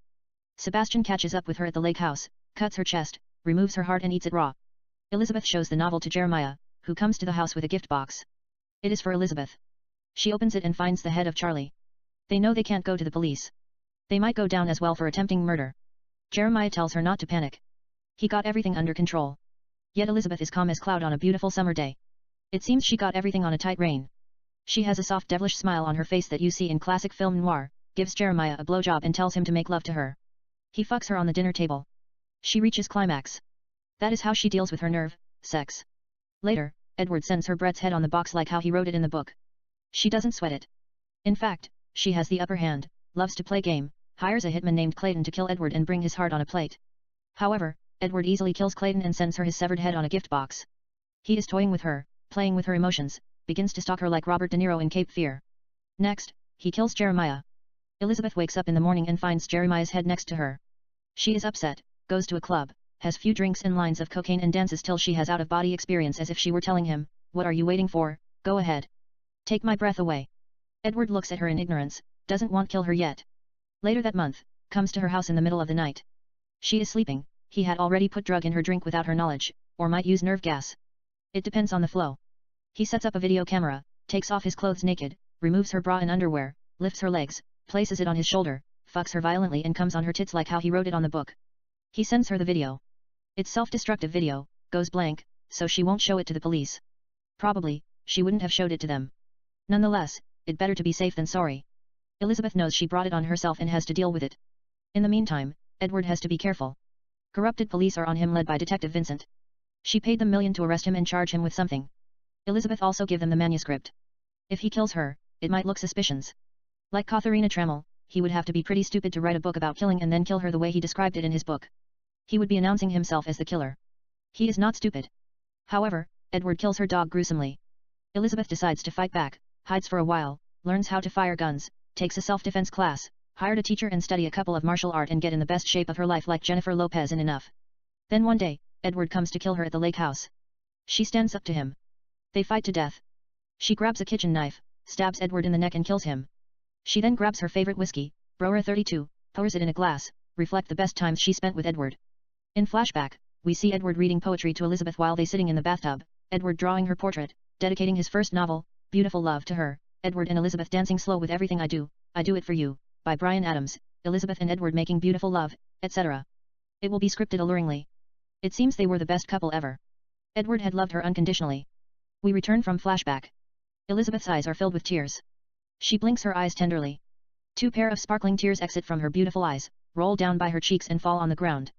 Elizabeth dries her tears, takes a sip, then drops the glass and holds her belly in pain. It's poisoned. She comes to Edward, kisses his lips intimately and tells him she has always loved him and dies next to him. The end. Emma, that is the best story by far. Chris, I might have to edit the blowjob and Edward fucking her and coming on her breasts while she is sleeping. That's bit extreme. I just added it to keep your attention till the end of the story. You know, instead I might add a child. Supposed Elizabeth is pregnant. She thought the baby was Jeremiah and tried to have Edward killed. She gives birth to a daughter. It turns out that the baby belongs to Edward. Things doesn't always go as planned. Edward doesn't want to kill the mother of his child. He just wants full custody of his daughter, for the price of a failed attempt on his life. But she won't give him. He kills the bad guys one by one. Elizabeth runs away with her daughter and learns few martial art like Jennifer Lopez in Enough. It's the same thing. When he comes to kill her and takes the baby away with him, she kicks his ass. Perhaps it is a close fight. But Elizabeth kills him after bloody fight. She then drinks the poison and dies next to him. Their daughter looks at the two lovers in confusion. The end. Emma, no, I like the first story. Just keep it the way it is. It's better than Nocturnal Animals. I'd love to audition for the role Elizabeth. Chris, sure. But the blowjob and coming on her breasts will be cut out completely. Emma, don't edit it. Leave it the way it's. I am keeping my fingers crossed Scarlett doesn't get the part. Write her something else. You know, I don't like the good image that people have toward me. This might change how they see me. Chris, it is pornography. Emma, so? Chris, let's keep rated R, see the outcome and change it. He gives her a soft kiss on the lips. She puts her arms around him and kisses him. Chris climbs on the bed. They kiss more intimately. On the soundtrack, Inside Out by the Chainsmokers plays. Emma then rolls over, gets up, removes her underwear, light a cigarette and sits on top of Chris. She takes a drag, breathes the smoke at him alluringly. They kiss French. Emma then gets up, removes Chris's underwear, throws it aside, climbs on top and rides him, cowgirl style, enchantingly while singing Inside Out and smoking cigarette. It's one of the sexiest takes in cinema. Emma looks tantalizing. We just can't get enough of her. Int. Restaurant, night. Chris and Emma sit at a romantic restaurant and have wine. On the stage, Sarah McLachlan sings Fallen while playing piano. Chris and Emma are conversing. But we don't hear what they are saying due to the music. Sarah McLachlan then begins to sing Building a Mystery. Chris gives Emma his hand. She takes his hand. They come to the dance floor and dance slow. They are talking between soft kisses. They then kiss French. Then on the soundtrack, Angel by Sarah McLachlan plays. Int. Chris and Emma's house, bedroom, night. Chris and Emma make love with Angel. We stay with them with series cuts. Part 88. EXT Chris's boat, floating, day. It's a beautiful luxurious boat. It's floating in the coast of Malibu. Int. Chris's boat, floating, kitchen, day. Chris and Emma are in the middle of cooking seafood. On the soundtrack, Girl by Beck plays. They talk between soft kisses. They then begin to sing down by each other's lips as they continue to exchange soft kiss. Chris and Emma, singing together. And I know I'm gonna steal her eye, she doesn't even know what's wrong, and I know I'm gonna make her die, take her where her soul belongs, and I know I am going to steal her eye, nothing that I wouldn't try, hey, my cyanide girl. They then dance slow and kiss French. They are kissing as if their lips and tongues are made of the lust in their souls. Int. Chris's boat, floating, deck, later. Chris and Emma sit at a table and have lunch, what they just cooked. Emma looks at her cell phone. Emma, you have a message from Leonardo DiCaprio. He said he wanted to talk to you. Chris, just never mind him. We are taking break. Emma, what does he want? Chris, I wrote a plot titled Killing Me Softly based on Memories of Murder Korean film. He wants to do it. Emma, what's it about? Chris, it is about a brutal homicide detective named Michelangelo played by Leonardo hunting for a serial killer who rapes and kills women based on Chinese astrology in Boston area. It's not your typical serial killer story. Michelangelo is a villain himself. He would do anything to get information leading to conviction, which includes torturing suspects in his warehouse without a sense of regret. He has a partner, a detective named John, equally cruel played by Tom Hardy. In terms of good cop and bad cop during interrogation, Michelangelo is bad. As a matter of fact, there are no good cops. Michelangelo would beat a suspect inch to death if it's absolutely necessity. John is pure savage. Sometimes, he bites their cheeks off and eats it raw in front of them if he is convinced they are serial killers. But that hasn't happened for a while. He has cooled down for past few years. Victim 1 is found in the forest. She is a college student about 22, raped, stripped nude and branded with yin and yang symbol on her chest. The word rat in Chinese is written on her forehead. The killer had placed a rat inside her vagina. The forensics also finds a snow globe inside her belly. Michelangelo and John question her friends and the usual suspects, registered sex offenders. Where they were, what they were doing and who they were with, etc. They beat a couple of suspects for a confession. Some confess wrongfully. Others deny any wrongdoing. In the meantime, a young rookie FBI agent named Amelia is asked by FBI to investigate the case and report to Special Agent Matthew Jones. It is her first case. In fact, Amelia is assigned to assist them. The case is not federal yet. It is a sort of homework. I had you in mind for the role. Note, if it's convenient, we might see Leonardo in the starring role, and Emma plays the heroine.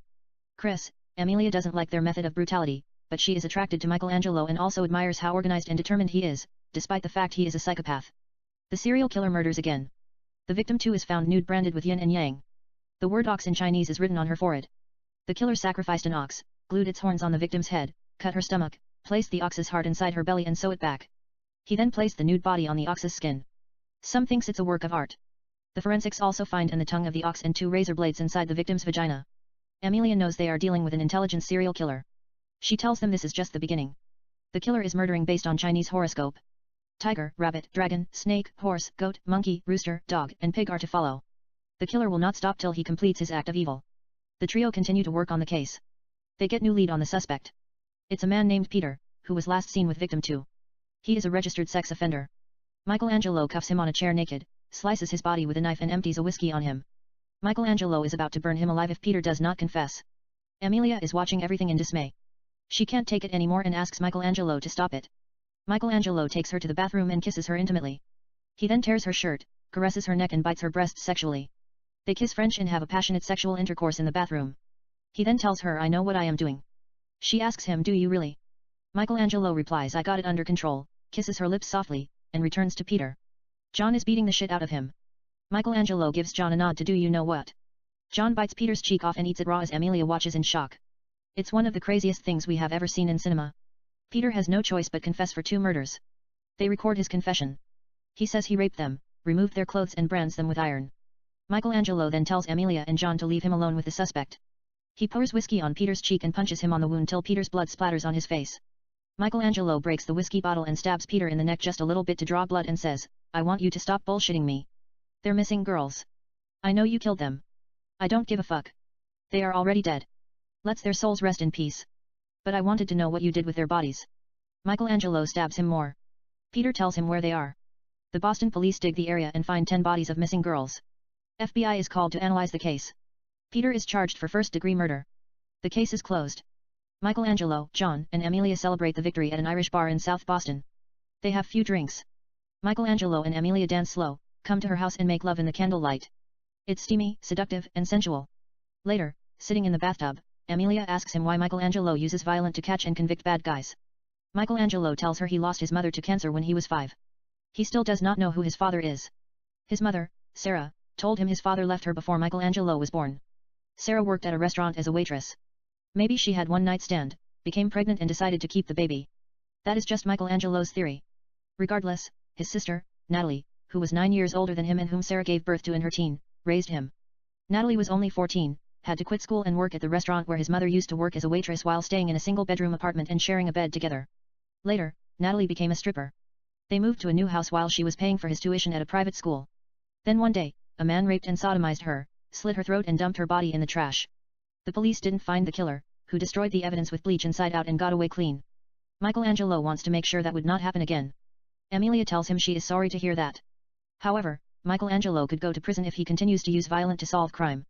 The DA also might not get conviction due to police brutality if the suspects are bitten like bad hamburgers. Michelangelo tells her he does not care about the conviction. His job is to solve the case by all means necessary. Amelia tells him he has to put his emotion aside and should always focus on the investigation. Michelangelo tells her that is the best piece of advice anybody has ever given him. Yet, Michelangelo thinks they have the wrong man in custody. He tells Amelia when he usually tortures suspects, those who confess to the crime, are innocent. However, those who are refused to confess, are guilty. The reason Michelangelo tortured Peter is because he knew Peter was guilty of something and reminded him his sister's killer. But Peter didn't murder those two girls. The killer is still out there. Amelia tells him if he's out there, they will find him, they will arrest him and, humorously imitating Lima Nelson in Taken, they will kill him. Michelangelo and Amelia kiss intimately and make love all night. Victim number 3 is found in Tiger Gate at Boston Zoo with a tiger that has no teeth circling her body. She is branded with yin and yang. The word tiger in Chinese is written on her forehead. The forensics find a baby tiger inside her belly and the tiger teeth in her vagina. They reopen the case. Michelangelo and Amelia continue to investigate the case. They know they are dealing with the Prince of Darkness himself, figuratively speaking. They question a couple of suspects. In the meantime, FBI officials ask Boston Homicide Division to hand over the case and all the evidence to the Bureau. But Boston Police Department refused to hand over the case. Instead, Capitol Carter, BPD, tell FBI it is their case and will hold on to it till further notice. Both parties agree to work together as a team.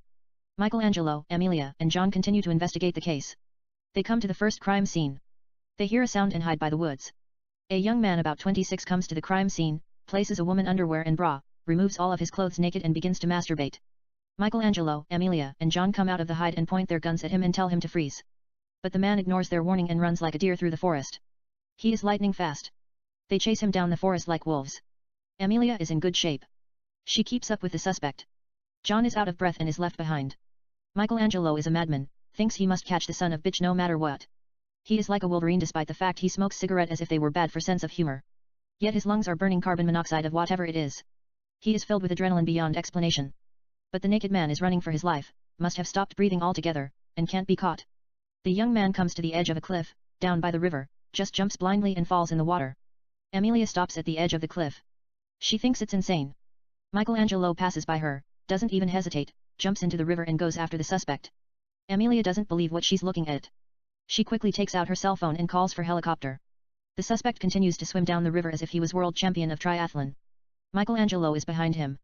He's not going to let the man escape. They come to a mild waterfall and crash down the river. They are unhurt, seems fine and continue to swim. Michelangelo then holds onto a branch. There is a big waterfall ahead. He is not that crazy. But the suspect goes for it. We don't know what happened to him. He disappears in the waterfall. Michelangelo continues to hold onto the branch in the middle of the water. FBI helicopter comes and rescues him. The paramedics treat him for bruises and cuts. He'll be fine. FBI, Boston Police, and Navy divers search the river as well as the area for the suspect with dogs and all. Yet they find nothing. Later, victim number 4 is found inside her house with about 100 bunnies. The word rabbit in Chinese is written on her forehead. The killer attached rabbit's ear on her ears. He opened her belly, put a live rabbit in her belly and sewed it back. He placed a hand watch inside her vagina, branded her with yin and yang and put her body on the middle of the living room. There is pornography video of a man having sex with the victim. But we don't see his face. He is wearing a rabbit mask. He has a Bugs Bunny tattoo on his arm. The victim might be drugged during the sex even though it seems she is into it. Michelangelo, Amelia, and John, FBI and Boston Police come to the crime scene and investigate the case. FBI and Boston Police run the tattoo in the database. It's not listed. The man has no criminal record. Later, Michelangelo tells his drug dealer slash tattoo artist cousin Jim in South Boston to do him a favor. When Jim sees a man, who has a rabbit tattoo, to give him a call. Michelangelo, Amelia, and John continue to question suspects. Still they do not know what happened to the man who disappeared in the waterfall. Victim number 5 is found in Boston Museum. We see all kinds of dragon paintings in display. The killer put her in a leather outfit that reveals her breasts and vagina in erotica. He cut her body and placed artifice tube and gas, so she could breathe fire like a dragon. It is pure evil. The word dragon in Chinese is written on her forehead. The forensics find a bird inside her belly and a lizard inside her vagina. Michelangelo and Amelia question the painter. His name is Louis. He says unknown man paid him a lot of money to paint the pictures. They ask Louis to give them the description of the man. Louis gives Amanda, Boston Police sketch artist, the face of the suspect. They post it on the news. His name is Frank. The FBI SWAT and Boston Police come to Frank's house after his wife, Jessica, calls the cops. FBI officials arrest Frank. They question him. Frank gives them the same reply. Unknown man paid him cash. Who is he? Frank gives the description of the man. They post the picture in the news. The man turns himself to Boston Police and tells them the same thing. Michelangelo knows it's a game. The killer is toying with them. Victim number 6 is found in a theater. About 100 snakes are crawling throughout the theater. The word snake in Chinese is written on her forehead. The killer placed a copper inside her belly, sewed it back and branded her with yin and yang. The forensics also find 6 bullets inside the victim's vagina. However, no fingerprint is found so far. The killer left no DNA either. Michelangelo and Amelia question a couple of suspects. In the meantime, Amelia asks Michelangelo important questions. How does the killer choose his victims? Is it random? What need does it serve him? What's the motive behind the killings? Nobody has the answer to those questions. Victim number 7 is found at the farm. The killer placed her nude body inside the horse like Leo in The Revenant. That is a joke. He stripped her clothes, cut her stomach, put a horse's heart in her belly, branded her with yin and yang and placed her body on parched grasses. The word horse in Chinese is written on her forehead. He cuts the horse's neck and put it on her head in decoration. The forensics also find broken glasses in her vagina. Amelia thinks the killings are not random. They are connected. The killer chooses his victims based on their birthday. But still they have no clue who is next. Meanwhile, Jim runs into a man named Lamar, the bunny man, at a tattoo festival, sees the tattoo on his shoulder and calls Michelangelo. He tells him to keep eyes on him and do not let him out of his sight. Michelangelo and John kidnap Lamar and torture him. He says the killer injected him with various sex drugs and paid him to have sex with the victim, or he would kill him. Not only did Lamar fear for his life, but also couldn't control his sexual urge. They ask him to give them the description of the man. Lamar gives Amanda the description of the man. Michelangelo knows who the man is right away. It's Alex. He used to teach at University of Boston at the age of 26 till he was charged of raping 32 college students after he charmed and drugged them. Yet only 3 girls filed rape charges. Most of them refused to press charges against him. They settled the case under the table. Alex got away with it clean. Michelangelo and John come to his house without telling neither FBI nor Boston Police Department and kidnapped Alex. They bring him to the warehouse, strip his clothes nude, cuff him to a chair and begin to torture him for confession. Alex tells them he didn't do it. John bites Alex's cheek off and eats it in front of him. Michelangelo steps on his chewed face and punches him several times. It is one of the most brutal things we've ever seen in the history of cinema. Alex continues to tell them he is innocent. Amelia comes driving to the warehouse and sees Michelangelo beating Alex senselessly. Amelia takes out her gun, points it at Michelangelo and tells him to stop it, or threatens to shoot him. Michelangelo looks at her in disbelief as if he were saying, "What is the world coming to?" He removes his shirt, approaches her and tells her to shoot him in the heart. Amelia has no intention of shooting him. Michelangelo takes the gun from her hand and throws it away. He gives John a nod to step outside. In a flash, he grabs her hair, pulls her closer and kisses her lips passionately. She kisses him hungrily. He then rips her shirt savagely exposing her breasts. He kisses them and sucks her nipples. They are making out in front of Alex. Michelangelo then punches Alex on the face hard and pushes the chair that Alex is cuffed on. Alex falls on his face. Michelangelo loosens the cuff from Alex's hands, headbutts him on the nose and hits his balls with his knee. He then punches him across the face and knocks him down. Michelangelo removes his clothes nude, kisses Amelia on the lips, and all of a sudden, he slaps her on the face hard, pulls her hair and pushes her at Alex. She falls on him. Michelangelo then bends her, tears her underwear and fucks her doggy style. It feels like he's raping her. Yet Amelia is into it. She is telling him to fuck her harder, talking dirty. Alex is underneath her. Her breasts are pressed on his body. Michelangelo spits on his face. "What the fuck are you looking at?" He gets up and kicks him on the head. Michelangelo then turns Amelia around. She removes her dress nude, lies on her back, while her head resting on Alex, who is lying almost unconscious, and makes herself comfortable as if she were using him for a pillow. She spreads her legs seductively. Michelangelo gets between her legs, lifts her left leg, places it on his shoulder and enters her with full speed. He then comes inside her and lies next to her while his head resting on Alex, whose face is turning the opposite side almost lifeless.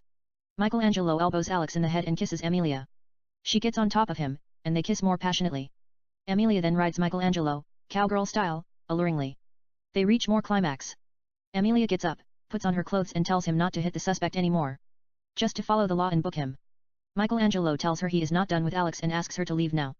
He doesn't want to see her for a while. Amelia curses him and leaves the warehouse saying, "I have nothing to do with this." Michelangelo and John keep Alex in the warehouse naked without a food till he confesses. Victim number 8 is found in the public library with a goat. The word goat in Chinese is written on her forehead. The killer attached a goat's horns on her head and glued its beard on her chin.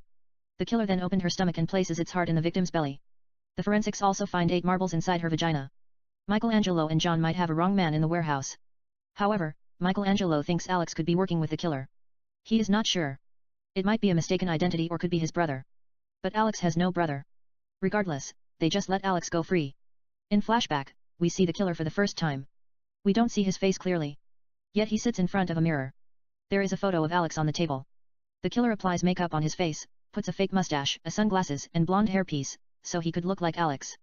Later, Michelangelo and John see the picture of Alex on front page of Boston Herald under the topic of police brutality. Capital Carter suspends both Michelangelo and John. Michelangelo thinks it's fucked up. It's stupid. They were just doing their jobs. You do what you have to do to catch the killer. It's politics. Meanwhile, Michelangelo finds out what happened. He didn't know Alex has a sister named Veronica who works at Boston Herald as a reporter. In flashback, Veronica saw Alex's chewed face, took few photographs, wrote an article about the incident and published the story. Michelangelo comes to Amelia and apologizes to her for everything. They make love and work on the case all night. She has a file that contains people who visited Chinese horoscope websites in Boston area. Amelia sorts it out from those who visited websites regularly, often, to those who check them once in a while, and comes up with top 10 names. Even though Michelangelo is suspended, he and Amelia question the suspects one by one. Almost all of them are Asian. They then come to question a man named Richard. He tells them he is not Chinese Zodiac killer. Michelangelo asks him why Richard visited the horoscope website despite the fact Amelia told him not to mention it to them. It's a violation of their privacy. Michelangelo ignored her, just wants answer. Richard tells him he visited the websites to write a book about the Chinese horoscope serial killer. Michelangelo says he has been visiting the websites before the killing started. Richard says it's coincident.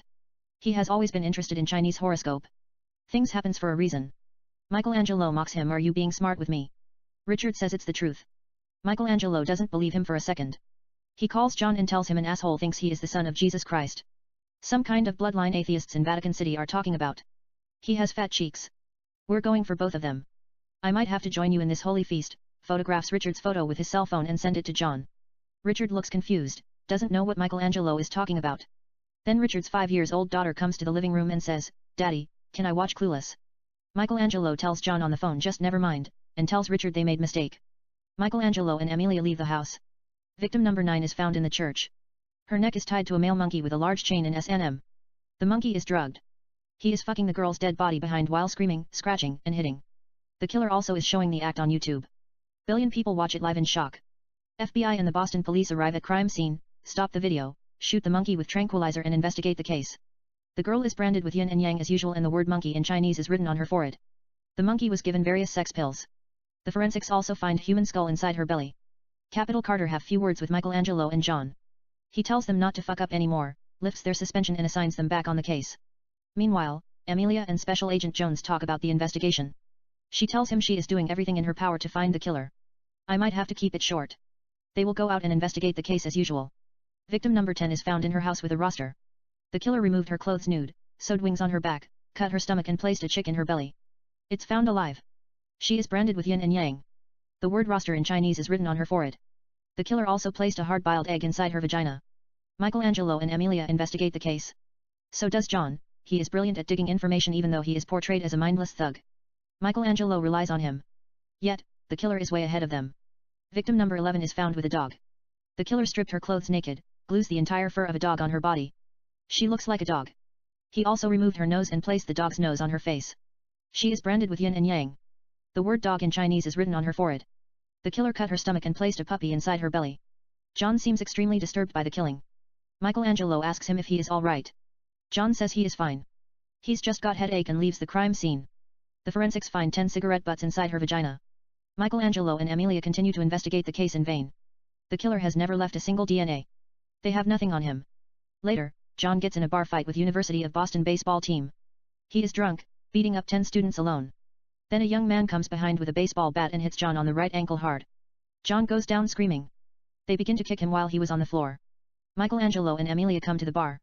Amelia can't believe what she's looking at. Michelangelo punches 3 guys and knocks them out cold. He quickly puts his gun on the cheek of the 4th man and tells the rest of them to leave his friend alone. They walk away. Michelangelo and Amelia take John to Boston Hospital.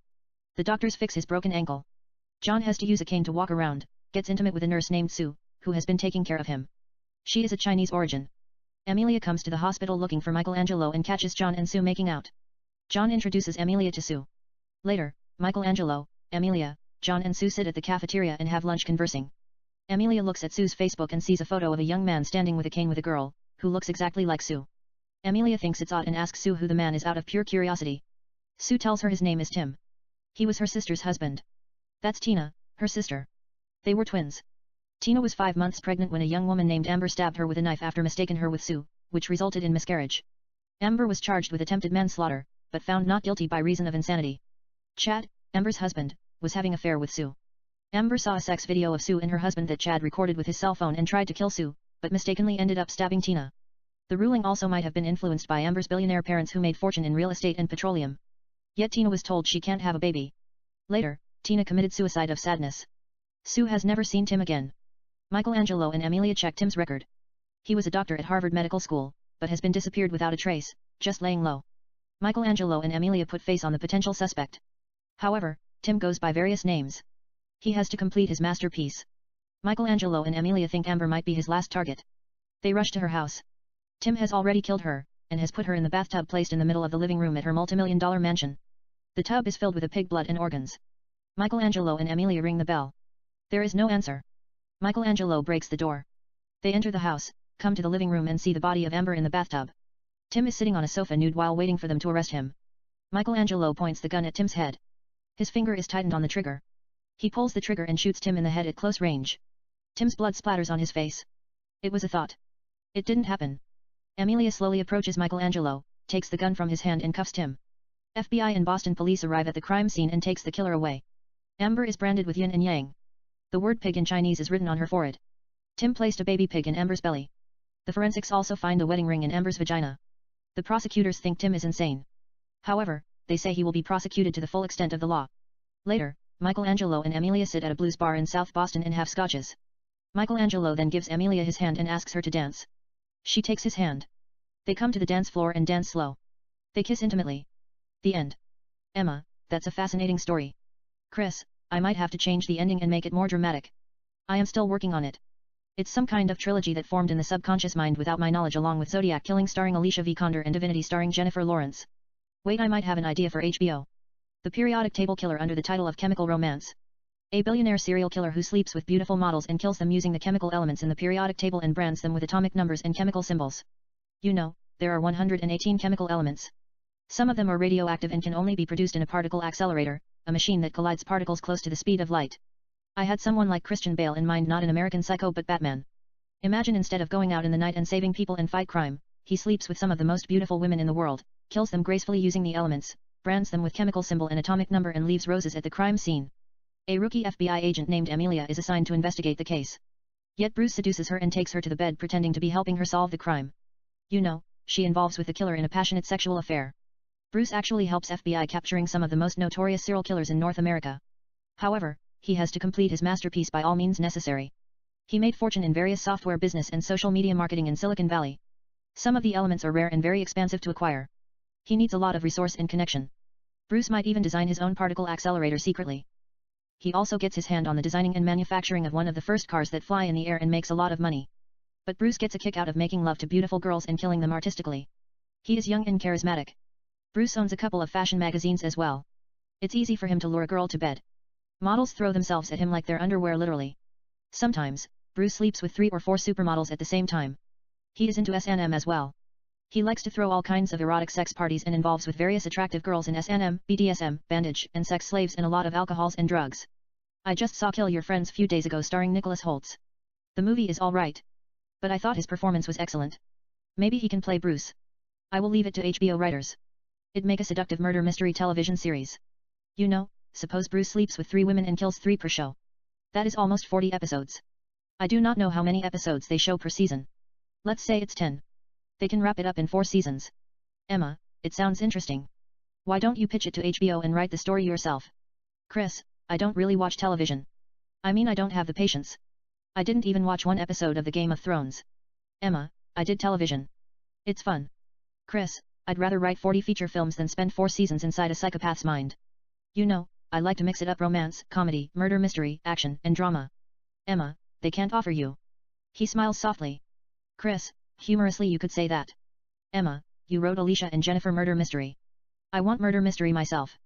I like to investigate murder case and solve crime. Chris, let me see, I have this idea in the back of my brain based on Killing Me Softly. A serial killer named Tooth Fairy who kills women, pulls out their teeth, inserts it in their vaginas. He then sews their mouths and vaginas. Victim number 1 is found naked with her mouth and vagina sewn. The forensics find 1 tooth in her vagina and a penny in her mouth. Then victim 2 is found nude with her mouth and vagina stitched. The forensics find 2 teeth in her vagina and 2 pennies in her mouth. Later, victim 3 would be discovered with 3 pennies in her mouth and 3 teeth in her vagina and so on. Agent Veronica of FBI, played by the, is assigned to investigate the case. It is up to Veronica to stop the killer. I will build story around it when I get free time. You know, the killer might kill 32 women. The first 3 films could see 18 murders, 6 victims per movie. The last 2 movies would have 7 victims each. Emma, that sounds intriguing. Chris, anyhow, let me go back to Killing Me Softly. Something is bothering me. The movie is inspired by Memories of Murder. You know, in Memories of Murder, they didn't find the killer. No motive or anything. They don't know who he is. The killer has no face. He gets away with it. You know, it's hard to sell that to American audiences. They want some sort of explanation, if it's not motive. They want to see some kind of justice. I might have to change the ending and add more suspense. In alternative ending, Michelangelo and Amelia come to Amber's house and ring the bell. Tim hasn't done with Amber yet. He has already killed her. But he's in the middle of placing her body in a bathtub. He's nude and filling the tub with pig blood and organs. We might even go back and see him in action. You know, placing a baby pig in Amber's stomach, and sewing her belly back like a doctor in bad cocaine while she's lying on a medical table. Branding her with yin and yang, placing a wedding ring in her vagina, etc. He does most of the work at his warehouse. They might even discover the warehouse first. It depends on the flow. In Memories of Murder, they don't show you the face of the killer. He appears less than 3 minutes. Nevertheless, Michelangelo just breaks the door. He and Amelia enter the house drawing their guns. They are confronted by Tim. He fires at them. Michelangelo and Amelia fire at him back. They exchange shootouts. Tim hasn't placed Amber in the bathtub yet. Her nude body is lying on the floor. He drags her body down the floor to put her in a bathtub, which is placed in the middle of the living room as he continues to exchange fire with Michelangelo and Amelia. He then puts Amber's dead body in the bathtub and points his gun on his head. Michelangelo and Amelia come out of the hiding and tell him to put down the gun. Tim cocks the gun to blow up his own brain. Amelia slowly puts her gun down on the floor and tells Tim not to do it. They are there to help him. However, Michelangelo aims his gun at Tim, and tells him go ahead, motherfucker. Pull the fucking trigger. I can't wait to see your motherfucker brain explode into a million pieces like a rotten tomato. I will have spaghetti every time I have post-traumatic stress. Just save me the fucking trouble. Tim changes his mind, laughs in hysteria and sets to fire at Amelia. Michelangelo shoots Tim between his eyes and kills him. Emma, that sounds fun. But Tim tricks Michelangelo into suicide by cop. He wouldn't have shot Amelia, cause it would have messed up his work of Chinese horoscope murder. Chris, I didn't look at in terms of suicide by cop. I was just trying to put a finishing touch. Maybe I have another alternative ending. Suppose Tim has planned this for a while. You know, he raped Amber and held her hostage for 9 months. She gives birth to Tim's baby girl right in front of us. He takes the baby. He then kills Amber, dices her and places a baby pig inside Amber's body, like I just mentioned it. But he does it at her house while we are watching in shock. Tim then puts Amber's body in a tub and fills it with the pig's organs. When Michelangelo and Amelia show up, they find Tim sitting in a sofa naked covered with blood. He is holding the baby. Michelangelo and Amelia point the gun at him. However, Amelia slowly places the gun on the floor, approaches Tim and takes the baby from his hand kindly. Mother instinct takes over. She begins to cradle the baby. Michelangelo doesn't want to shout at Tim to get down on the floor and all. It might scare the little princess. She looks breathtaking. Instead, he tells Tim nicely, get down on the floor, motherfucker. Amelia gives him a look on motherfucker. Michelangelo slowly tells her the baby does not know what motherfucker means. He asks Tim to get down on the floor again. Tim ignores him. He remains seated. Get the fuck down on the floor, dickhead. Michelangelo says louder. Tim continues to ignore him. Amelia doesn't trust Michelangelo. She slowly places the baby on the sofa, removes her FBI jacket and wraps the baby with the coat. She approaches Tim, reads him his right and cuffs him. FBI and Boston police arrive at the crime scene and take Tim away. The state places the baby for adaptation. Michelangelo and Amelia adapt the baby. A year later, they celebrate her birthday at their new house next to the ocean. They kiss French. The end. Emma, that's tear-jerking. Chris, what about Tim produces a knife out of nowhere, holds it on Amelia's neck, and threatens to cut her throat to kingdom comes as she is about to cuff him. Michelangelo then shoots him between his eyes and kills him. Emma, I don't like that ending. You should go for the previous ending with adaptation. Chris, I don't want people to say Tim gets away with it. He is a psychopath. You know, I want to give the film a climatic ending like Seven. But it's up to Leo. I will figure it out. I wrote it with Leonardo and Tom Hardy in mind, and you in female starring role. Emma, let's go to Leo's house. He lives few blocks down by my old house in Malibu. I have said hi to him a couple of times, but we have never properly introduced to each other. Chris, sure. Emma drinks her wine, gets up, starts the boat and rides down the ocean. On the soundtrack, music plays. EXT Leonardo's house, day. Chris and Emma come to the door. Emma rings the bell. Leo opens the door. They all greet. We don't hear what they are saying due to the music on soundtrack. They enter the house. Int. Leonardo's house, living room, day. They come to the living room. The music on the soundtrack falls in the background and plays softly. On the television, The Touch of Evil is shown. Leo, make yourself home. I will be right back. Leo goes upstairs. Chris and Emma sit at the coffee table. Emma, what's this movie? Chris, The Touch of Evil. Emma, is it any good? Chris, it's classic. Emma gets up, walks up to Leonardo's private bar, grabs a bottle of whiskey and pours the liquor in 2 separate glasses as if she has been there a million times.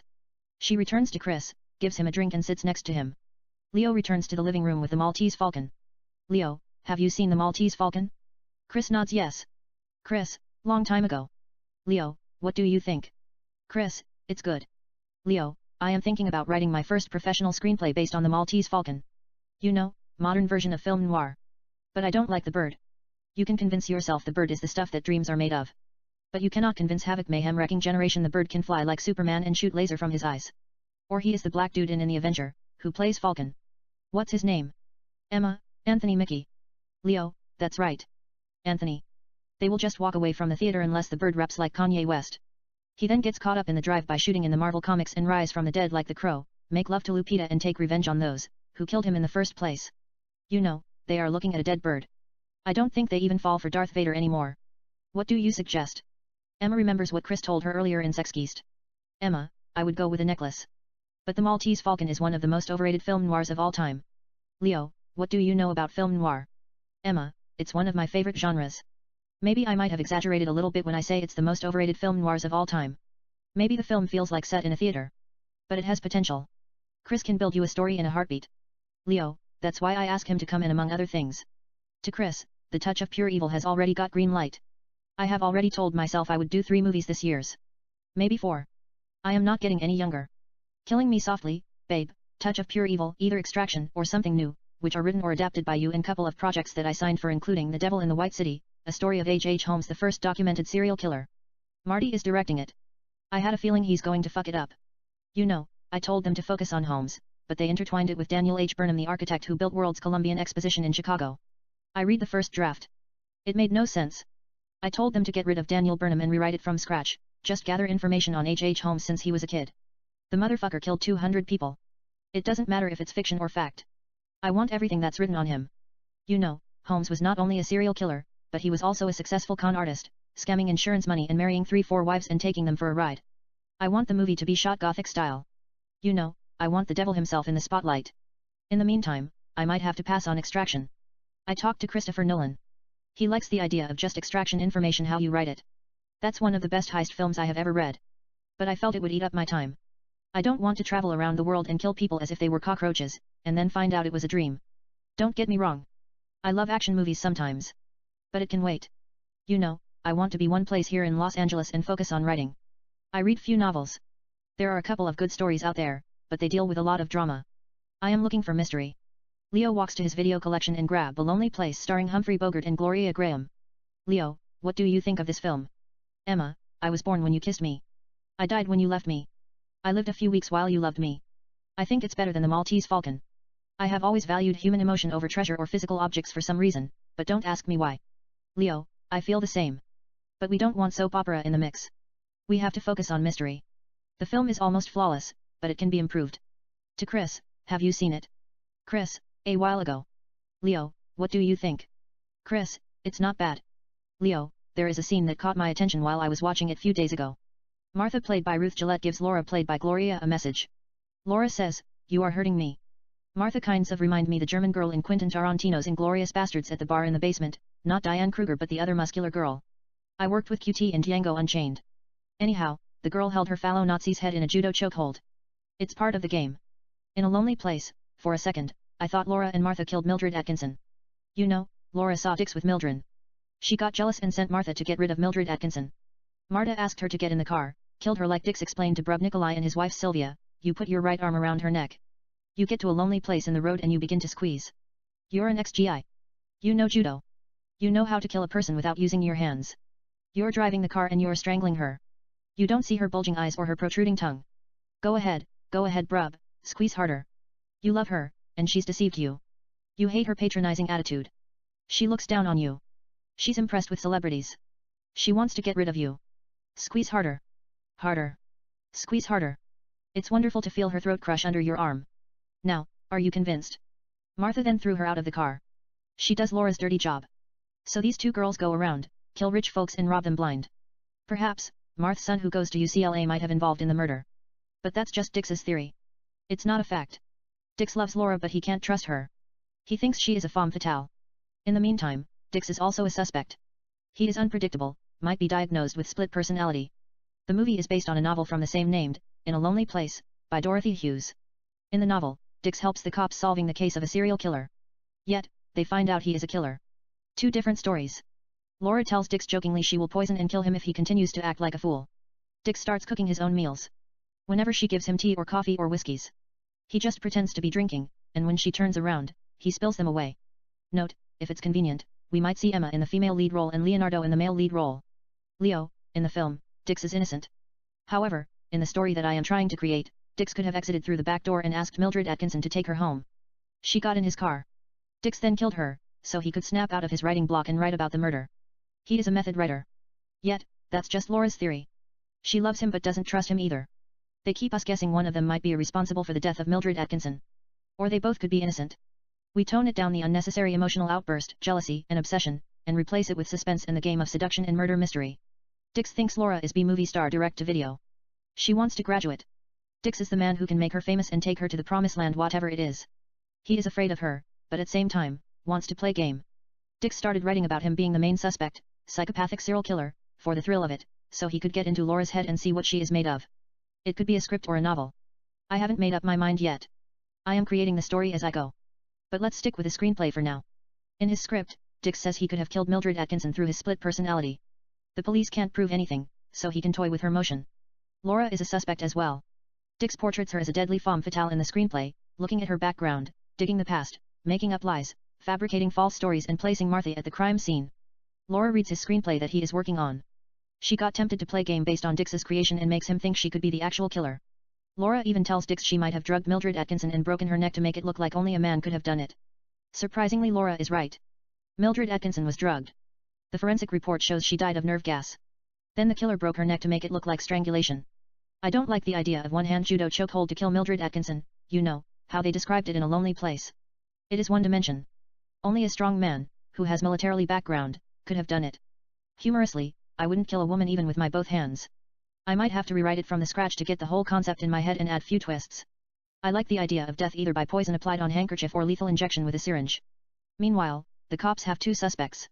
However, they think Dix is not that stupid to write a story about killing a woman after he murdered one.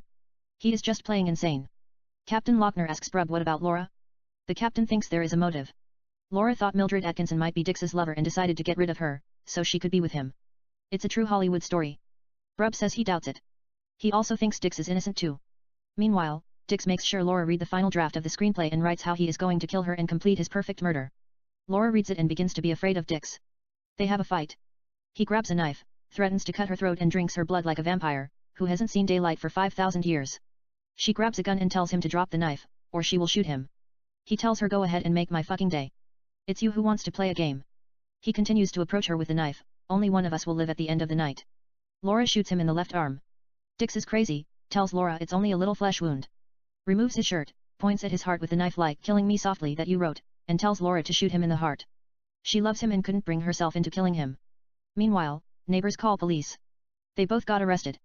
The cops find out the Mildred's boyfriend, Henry Kesl Eris, is the killer. He confessed to Mildred's murder. They send Dix and Laura home free. They share a taxi, forgive each other and kiss in the cab. The end. Emma, that's an amazing story. It sounds better than the original. Leo, I just made it up right now as I went. I don't know what it's about yet. We'll watch it again and rewrite a new story from scratch. But wait. Leonardo goes to his video collection and grabs a long goodbye and farewell, my lovely, and typed out papers nearby. Part 89. Leo, A Long Goodbye starring Elliot Gould and Nina Van Paland and Farewell, My Lovely starring Robert Mitchum and Charlotte Rampling. Philip Marlowe films created by Raymond Chandler. I got a couple of them in there including Big Sleep starring Humphrey Bogart and Lauren Bacall. I want to make Philip Marlowe the American James Bond.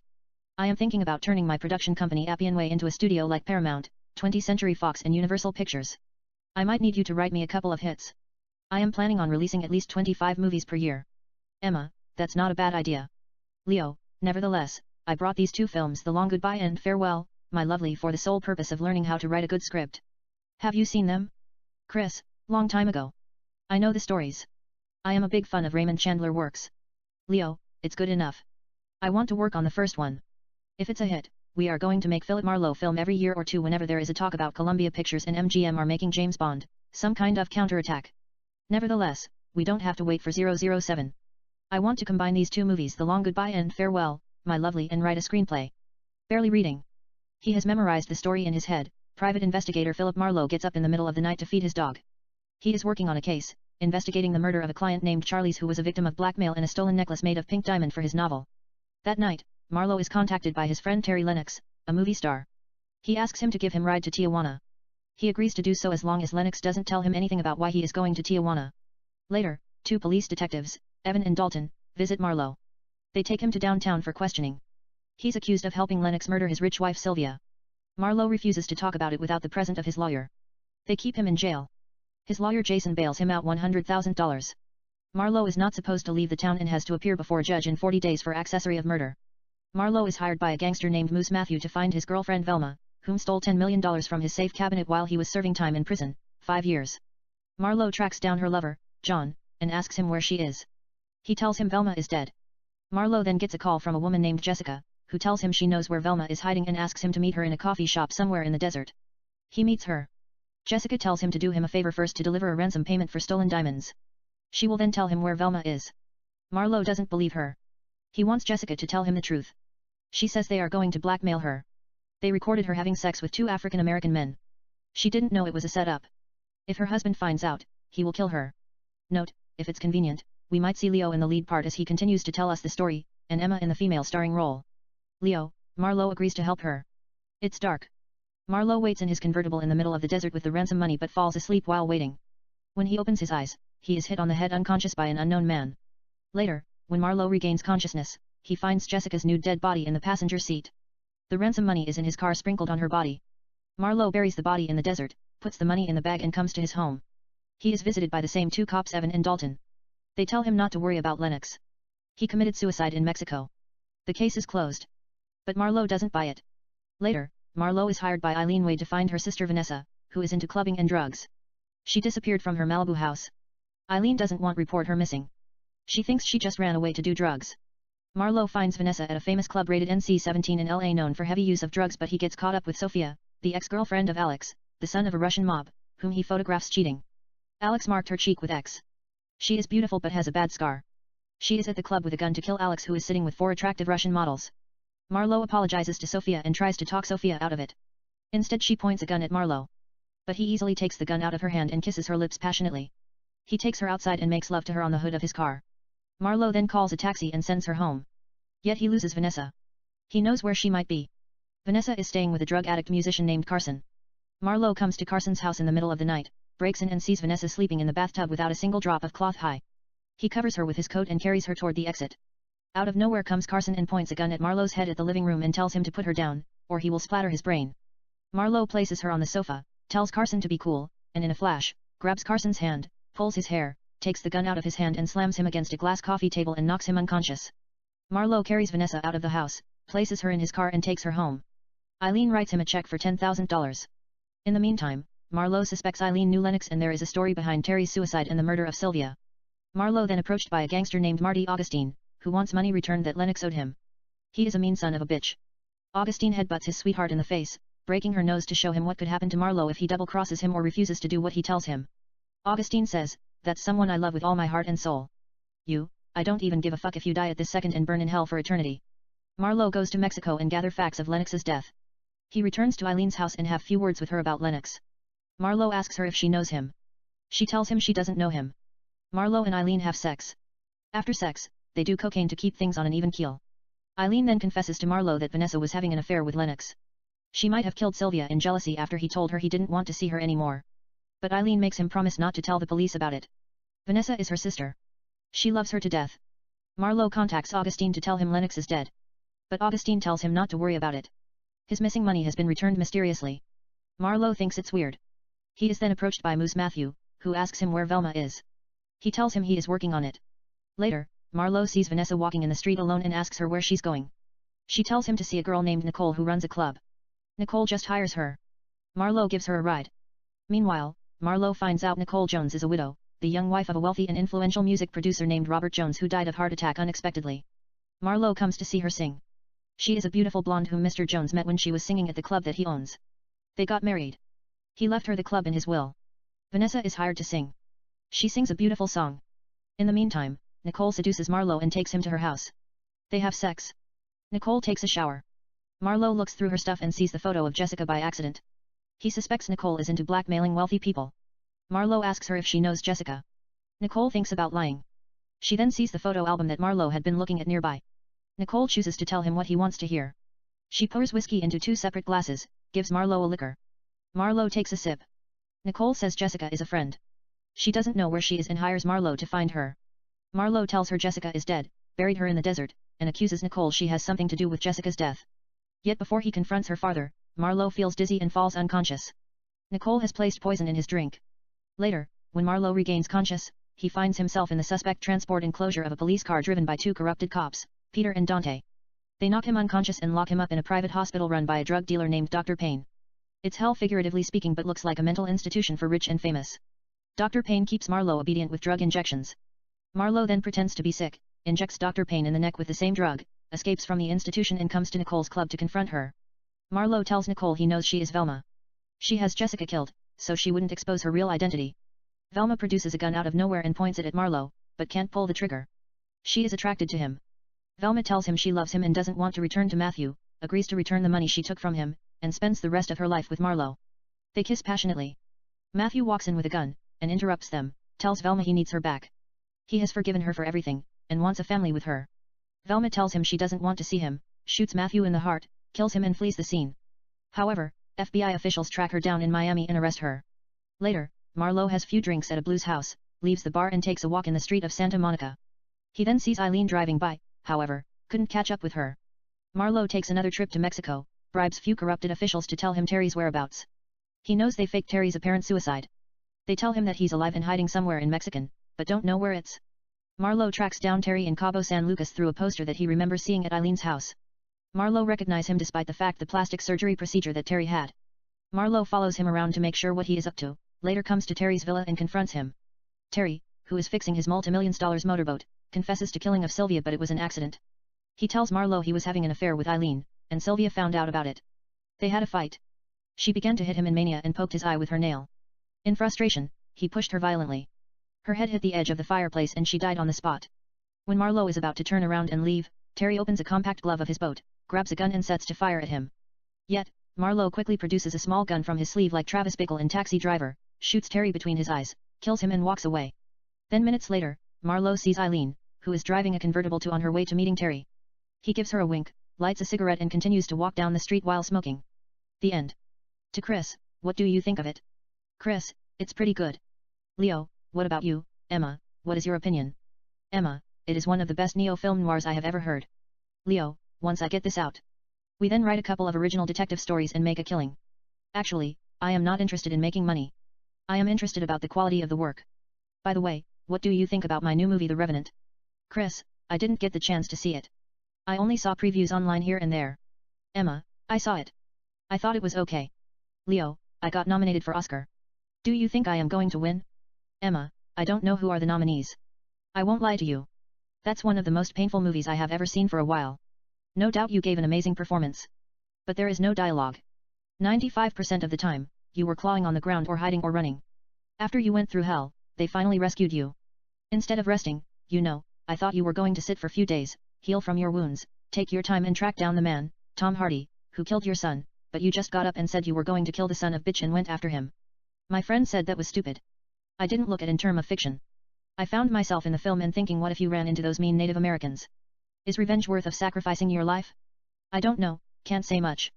Revenge isn't my favorite genre. It lacks complexity. Maybe not, I could be wrong. It depends on the story. There are amazing revenge films like Kill Bill. Nevertheless, I can think 10 revenge movies in 1 minute. A man kills your son. You avenge it by killing the man. An outlaw kills your brother. You kill him in revenge like Once Upon a Time in the West. Gangsters kill your mother. You kill all of them without mercy. A man kills your dog. You kill his bitch. You get the point. Eye for an eye is a classic format. It has worked since the invention of motion picture. Of course, you build plots around them. But don't feel bad. I think you gave everything you had. It is one of the best films of the year despite the fact we are living in the cutting edge of computer and information technology where YouTube, Facebook, internet, and music videos shape our lives and change cultures. However, The Revenant takes us in the early 18th century. It deals with the will to live and basic survival instinct in the face of adversity. That is the best thing about motion picture, time is irrelevant. I am not going to talk about love scene. There is none.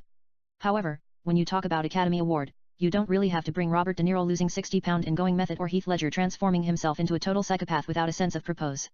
Or Daniel Day-Lewis just getting lost in the character as if he were possessed by the devil himself and there will be blood. But you might want to ask yourself one simple question. Could any of the actors that are working in Hollywood have done what I did better than me? If the answer is no, you may deserve the award depend on the strength of performances given by the nominees that you are going against. If the answer is yes, you might want to do soul searching and work on a film that could place you on the history book of the greatest performances by actors of all time. Leo, that's one of best critics I have ever received. Jean-Claude Van Damme could have done some of the stunts, especially sleeping inside the horse. Jim Carrey did it in Ace Ventura. Why not give him Oscar? But I won't lie to you, I went hell doing that film. It's one of the most exhausting movies I have ever done physically and emotionally. I am proud of it. But fuck Oscar. I just want to do a couple of films that send chills down by audiences' spines and put them in their darkest state of minds. To Chris, I looked at your website and saw Lost Angel. It's a little bit similar to Killing Me Softly. But I like the setting. It is in my hometown Los Angeles. A private detective searches for a missing girl and finds more than he is looking for. It says under construction. I printed it out. Let me read it to her. I am impressed by what she just said to me. We all sit and work on it together. This is the best stuff I have ever read for a while. In 2002, a 14-year-old girl named Diana disappears without a trace in the City of Angels. The suspect is a 19-year-old boy named Ethan who videotaped the girl nude performing oral sex on him. There is no evidence against him except the videotape. Before the DA brings charge against him, his rich parents send him to England for study. 10 years later, a man named Patrick confesses for the killing of 36 high school teenagers after he raped them including Diana. FBI officials recover 5 bodies in his beach house buried Indiana the sand. He said he fed the rest of them to sharks. LAPD closed the case.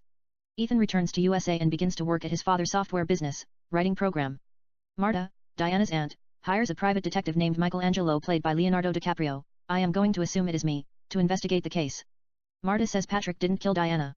She was with him that day. Marta didn't tell the cops, because she doesn't want her husband to find out about the affair. Ethan might have something to do with her death. Michelangelo takes the case and begins to investigate from scratch. He looks at the evidence the cops collect. They didn't bother to touch it. The file had been neglected. Actually, it was labeled as cold case. Nobody had looked at it. Michelangelo doesn't have anything to work with. According to police reports, Diana's mother, Melanie, and her father, Edward, are divorced. They separate when Diana was 10. Her father moved out. Diana was living with her mother at the time of disappearance. The house that she was living is located a mile away from the school. Diana had usually walked home with a girl named Amanda, her best friend. That day, Diana went alone and didn't return home. Ethan said he was at the movie theater watching Murder by Numbers starring Sandra Bullock. Michelangelo comes to Ethan's office to ask him a couple of questions. He knows Ethan lied about watching movie at the theater and asks him where he was that day. Ethan tells him he doesn't have to talk to him. First, he's innocent. Second, the case is closed. Third, Michelangelo is not a cop. Ethan says to leave him alone. Michelangelo says he just wants to solve the crime. If Ethan is innocent, he has nothing to worry about. Michelangelo and Ethan sit at the strip club and talk about what happened that day. Ethan tells him he made a mistake 10 years ago. He was like every other kid who is curious about sex. Ethan videotaped the sex to show it to his friends. He did not know any better, just thought it was a cool thing to do. Then when Diana disappeared, everybody assumed Ethan must have killed her. Michelangelo asks him where he was that day after 4 p.m., Ethan tells him he was at home with Amanda. They had sex. Ethan took her virginity as well while recording it. It was consensual. But since Amanda just turned 14, Ethan was 19. He burnt the video in panic. It would have cleared his name right away, but at the same time it could have made him look like a pedophile. 5 years age different might not be a big deal when you are adult, but when you are teenage, it attracted a lot of attention, especially when a girl disappears in thin air. However, that is his past. He is a changed man now. In London, he studies criminology at the University of Oxford. So, one day he would return to the USA and clear his name despite the fact he was only suspect. Ethan has been working on the case and believes Patrick didn't kill Diana either. He gave false testimony. He saw Diana that day right before she disappears around 6 a.m. opposite to 4 o'clock to 5 a.m., which was a testimony given by Patrick falsely. Michelangelo asks Ethan is it possible she might have run away. Ethan says it's possible but less likely. Diana would have contacted him if she had run away. She was in love with him. Michelangelo asks him so she could be murdered. It is possible. However, Ethan will help him financially if Michelangelo allows him to investigate the case as his partner. They could use his hacking skill and criminology degree to their advantage. Ethan writes him a check for $50,000. This might take care of gas. I can start in the morning. We will ask few sex offenders in area and hear what they have to say. Michelangelo comes home and studies the file all night. In the morning, Ethan comes to pick him up with a new 2015 Ford Crown Victoria. It has all kinds of police monitoring devices. However, Michelangelo tells Ethan they'll take his convertible. Ethan says he has the list of all sex offenders in Los Angeles. Michelangelo asks him, how did you get it? Ethan admits hacking the file from LAPD database. Some of them are asked by LAPD, 10 years ago, and deny any involvement. Others have never been questioned. They begin to question them one by one. Some of them are hostile. Others cooperate without causing too much trouble. They then ask a sex offender named Luke, who was in the area 10 years ago. Luke says he saw Diana that day.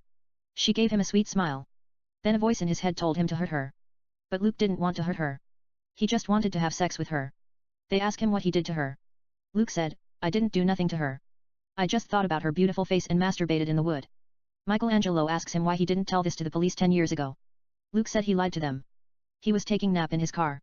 They looked at his car and found no DNA of anything. Michelangelo asks him a trick question, do you know where she might be by any chance?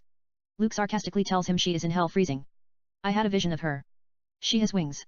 The devil is fucking an angel of God. Michelangelo thinks he is crazy. He chooses to ignore him. Ethan has a weird feeling, but it's his first investigation and lets it go as well. Michelangelo and Ethan come to Diana's mother house, Melanie, in Beverly Hills. Michelangelo tells Ethan to wait in the car. He asks Melanie few questions about her daughter. She tells him everything she knows. Michelangelo then asks her permission to look around, and to give him if there is a diary that Diana might have kept. Melanie tells him Diana wasn't fond of diaries. She enjoyed recording video and being recorded. Diana had always wanted to be a movie star. However, Melanie gave all the videos to LAPD, and they didn't return them back to her. Michelangelo comes to LAPD headquarters in downtown and asks Lieutenant Robert to see the videos. They are friends. Robert gives him the videos.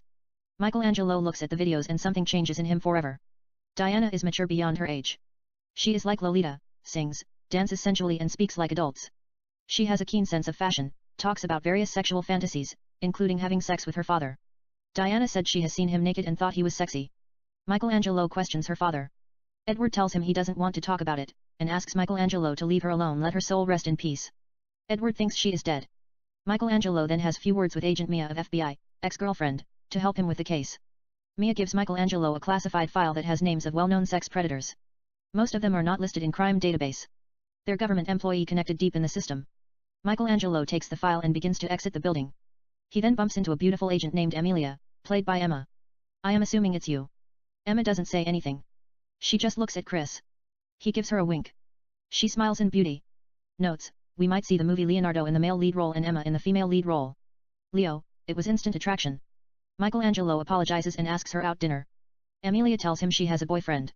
Michelangelo gives her his card and tell her to give him a call in case FBI needs someone to do their dirty works. They go to their separate ways.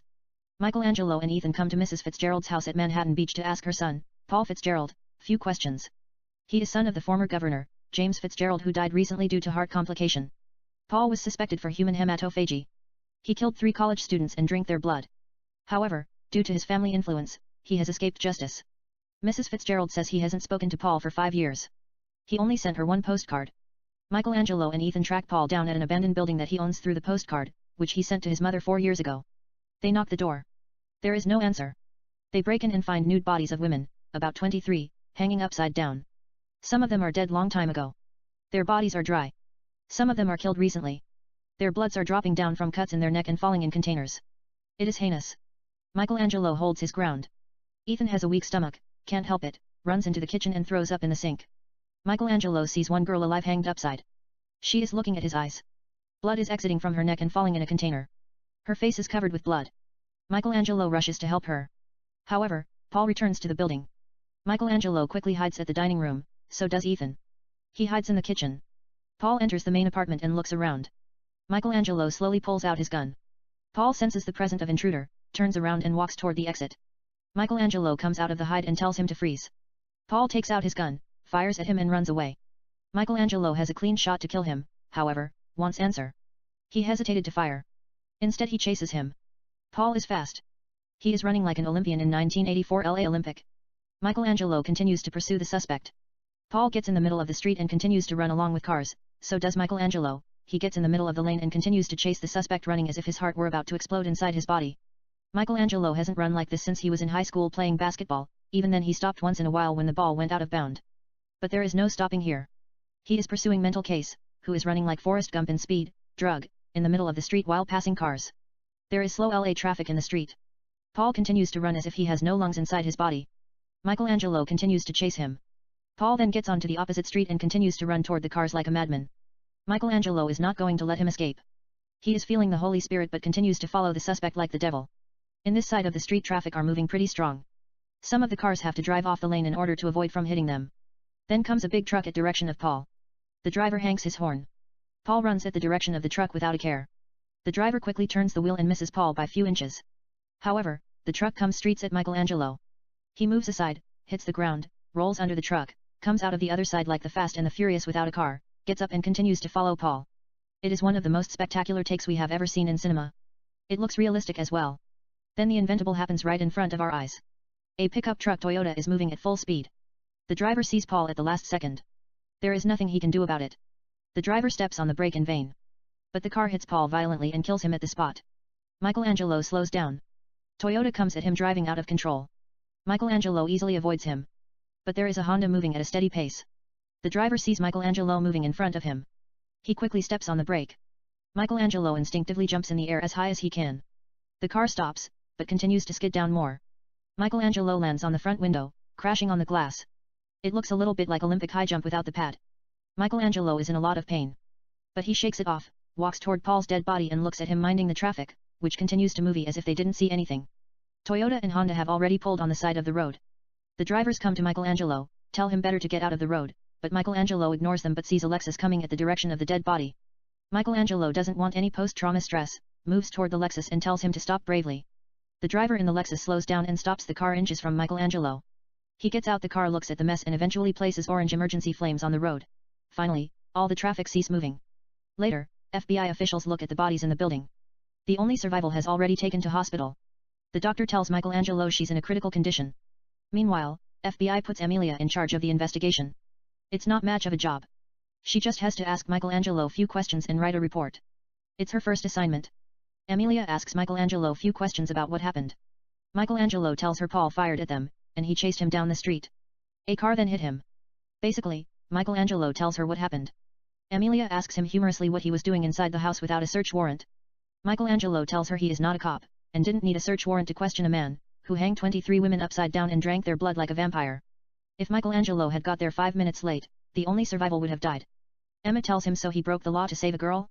Amelia is into him. Michelangelo says, let's talk about it over dinner. She asks him what about her boyfriend. Michelangelo tells her he can join them. You don't mean in bed, are you?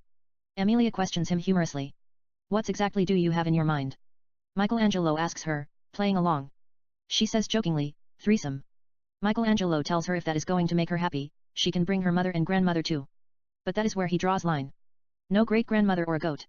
Amelia smiles in beauty and tells him she was just fucking with him. She doesn't have a boyfriend. She'd love to have dinner with him and talk about the case. Amelia adds Diana, the girl who disappeared, went to the same school that she went to. Michelangelo and Amelia sit at a romantic restaurant in Hollywood and talk about the case. She asks him how he tracked down Paul. They have few drinks and talk about life here and there. One thing leads to another. They kiss and make love at Michelangelo's apartment. After sex, they sit in the bathtub and talk about the case. She agrees to help him without a FBI approval. In the meantime, that night, Ethan tracks down Amanda, who is now a stripper. He watches Amanda dance exotic. She then sits with him. He buys her a drink and apologizes for everything. Amanda tells him she was in love with him, and has thought about him almost every day. They kiss and make love at Ethan's villa. After sex, they sit at the kitchen table nude and have pancake. Amanda tells Ethan she is just dancing at the club to pay her college tuition. Ethan tells her he will take care of her college tuition. She should just focus on her studying. They kiss intimately and make love in the kitchen. Later, Michelangelo introduces Ethan to Amelia, and the three of them discuss about the case. Michelangelo asks Amelia, do you think Diana is dead? Amelia says usually in the case of missing case or abduction. If the victim is not found within the first 3 weeks so, they are usually murdered. Michelangelo asks her who could have done it. Someone has to talk. He tells Ethan to go home, does not want his money anymore, I want to do it alone. The image of Diana from the videos keeps flashing in Michelangelo's memories. He is haunted by them. It's personal. Ethan tells him he needs his help if he wants to solve the case. Amelia says he needs her help as well. She puts her FBI badge on the table. Michelangelo needs Amelia. He is in love with her. He might need Ethan's help. He is a very good hacker. Yet Michelangelo tells Ethan that he will contact him if he needs information. He is going to ask a couple of hardcore sex offender in the City of Angels with Amelia. She is FBI. She will make them talk whether they love it or not. Michelangelo wants Ethan to go door to door and ask her neighbors, friends, and families what they know about the missing angel. He gives Ethan his fake LAPD badge to use the identification if it's necessary. Ethan leaves the restaurant. Michelangelo and Amelia come to a villa to question a director named Roger, a registered sex offender who recorded child pornography and post them in deep web and spent times behind bars. It's a big mansion. Roger tells them he never saw her.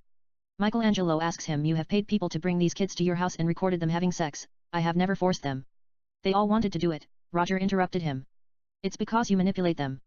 Not only you gave them alcohols and drugs, but you also paid them. Amelia confronts him. Roger admits giving alcohol to some of them, glass of wine, but not too much, and pay them cash as time is money. Michelangelo shows the photo of Diana and tell Roger to look at her carefully and asks him if he saw her. Roger says he has never seen her. Amelia asks him sarcastically, did you give her alcohol? Roger replays, I never met her. We see a 10-year-old girl standing on top of the staircase nude. She looks at Michelangelo and runs away. Michelangelo has seen her, quickly takes out his gun, points it at Roger and asks him what you got upstairs. Amelia did not see her. Roger says, I don't know what you are talking about. Michelangelo tells Amelia, keep your eyes on him. Don't let him move. I will check upstairs.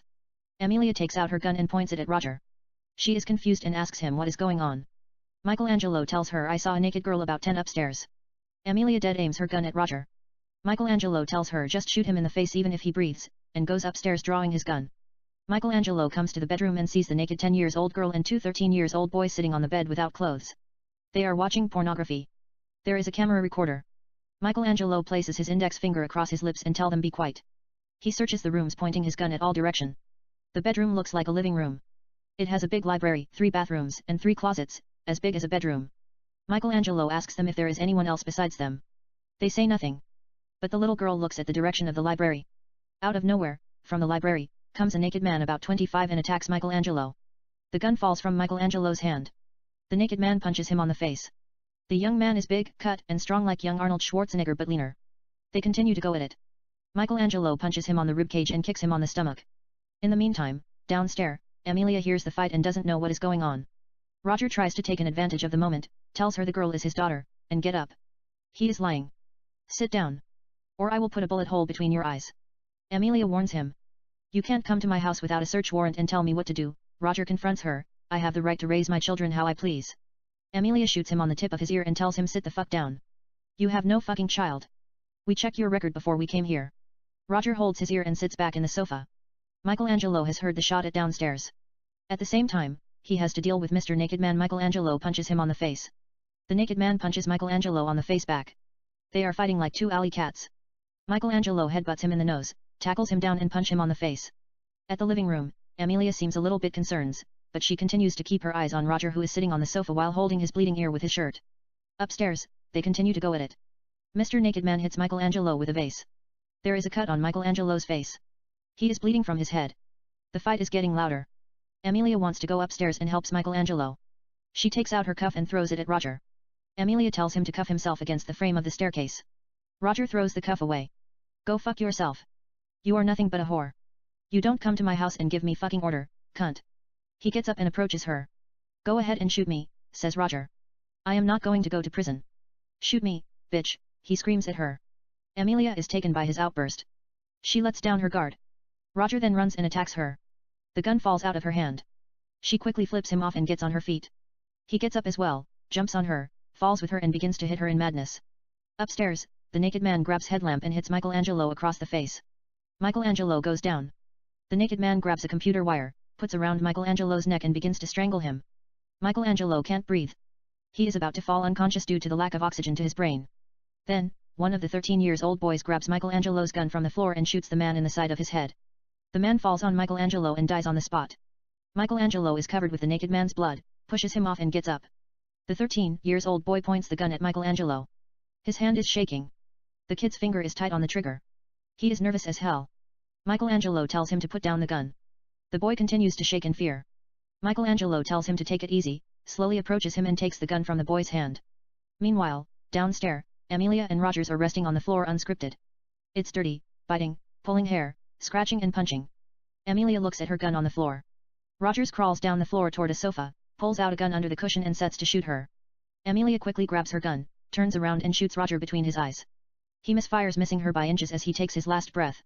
Michelangelo, who has heard the shot, runs downstairs, sees Roger lying dead and asks Amelia if she is okay. I'm fine, says Amelia. She knows she came that close to die. They kiss intimately. Later, FBI searches the house and find hundreds of videotapes of child pornography in the basement dating back since 1995, used in deep web. But they didn't find Diana. Michelangelo and Amelia sit at a bar. He believes Diana is alive, tells Amelia he must find her. Michelangelo is tormented by the video of Diana that he watched. It continues to hunt him. At the same time, he is not sure if she is alive or dead. Michelangelo sees a young beautiful girl flirting with a 35-years-old man. She is wearing an extremely suggestive outfit and all over the dude. He is touching her buttock inside her miniskirt sexually. She is not wearing underwear. Michelangelo is boiling inside with worry. He wants to teach the man few lessons. The girl turns slightly, looks at him and gives him soft seductive smile. Michelangelo sees Diana in her place. He grabs a bottle of whiskey, excuses Amelia, and walks up to them. Michelangelo asks the girl to go home. She is too young to hang around with this punk. The man jokingly says she just turned 12, picked her up cutting class at a Catholic elementary school and is going to take her virginity in the bathroom. He will send him her blood mixed with martini in a minute. It's Bloody Virgin Mary. It's on him. Michelangelo says, is that right, crashes the bottle on the side of the guy's head, brings him down on the ground and begins to punch him on the face. A couple of guys come to stop him. Michelangelo points his gun at them and threatens to shoot them if they get near. Amelia doesn't know what to do. She takes out her badge and a gun, tells the guys she is FBI and asks them to stand back. Michelangelo continues to hit the dude, talking in madness till he falls unconscious. Amelia tells Michelangelo that's enough. He is dead. Let's get out of here. They drive to her house. Michelangelo and Amelia come to living room kissing passionately, removes each other clothes and have a steamy sex on the floor. They then take it in the bedroom. It's sensual, seductive, and erotic. Later, the man files complaint against Michelangelo. But the DA drops the case. Even though the girl is 18, she used a fake ID to get into the club, age limit is 21. Michelangelo and Amelia continue to investigate the case. Ethan provides them with information, a priest named Oscar, a registered sex offender but his name has been taken off from the computer without explanation. Diana and Amanda used to come to the church and confess their sins as a joke. Michelangelo and Amelia come to question him. Oscar tells them the closer you come to God, the more the devil tempts you. The mind is nothing but the dwelling place of the prince of darkness, and the flesh can't act without the mind. Evil is not the lack of good in your soul but choosing to be bad. However, choice is illusion. We all are destined to do God's promises. And good is not the absence of evil, but a state of mind and dealing with the darkness in our minds with patience and righteousness and serve God with all our hearts, abilities, and souls. Michelangelo shows Oscar the photo of Diana and asks him if he had seen her. Oscar tells him he doesn't know who she is. Michelangelo looks around the church and has a weird feeling. In dreamlike vision, Michelangelo sees Diana, who ran away when she was 12, sleeping on the bench. The vision evaporates away.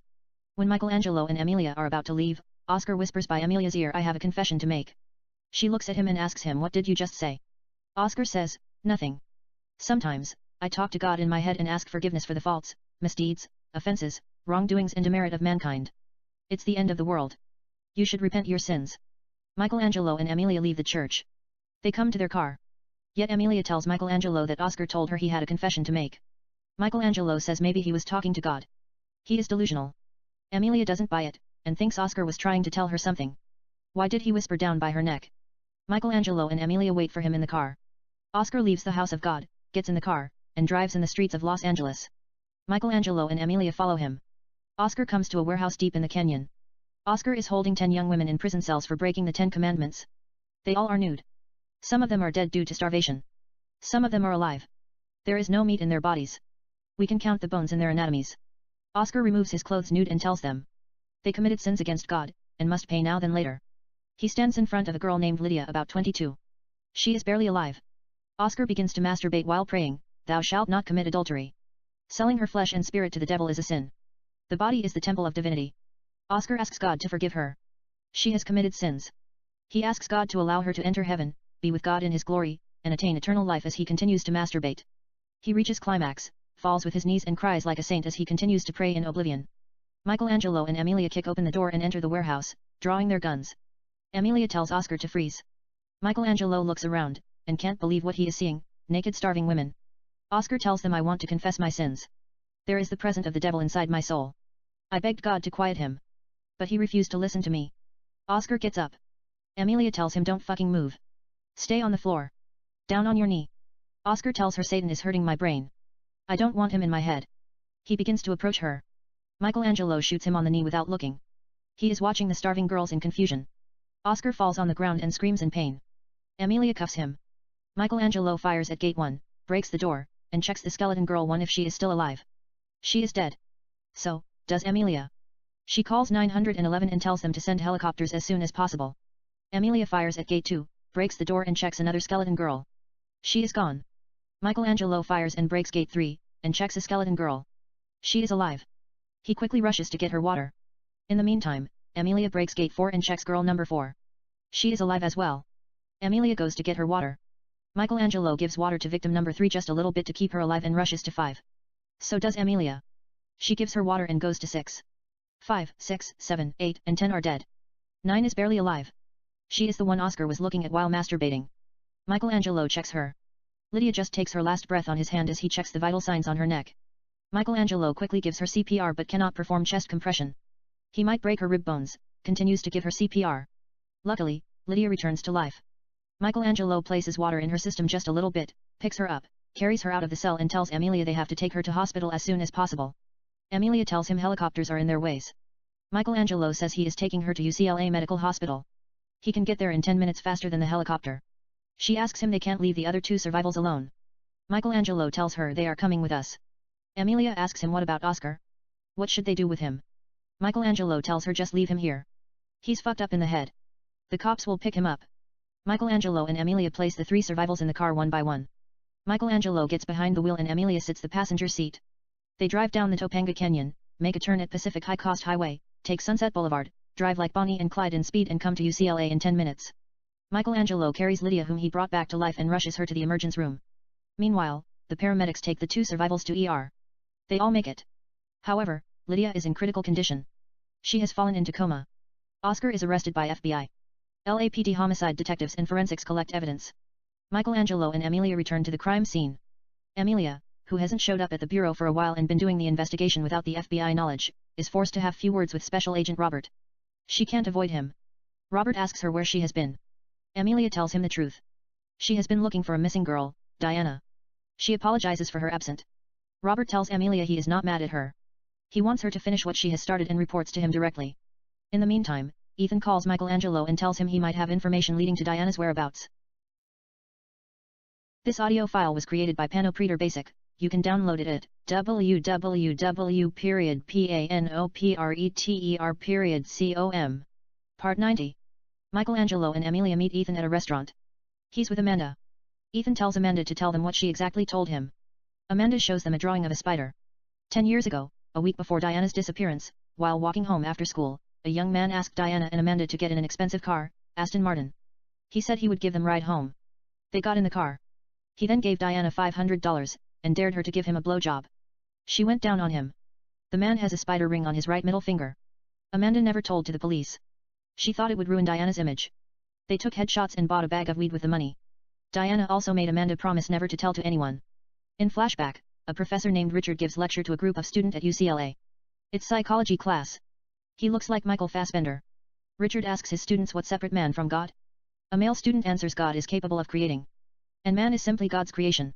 Richard says that is an excellent answer and asks the students another question: how many of you think God is underachiever? The students choose not to comment on the subject. Richard tells them there are over billions of stars in the skies.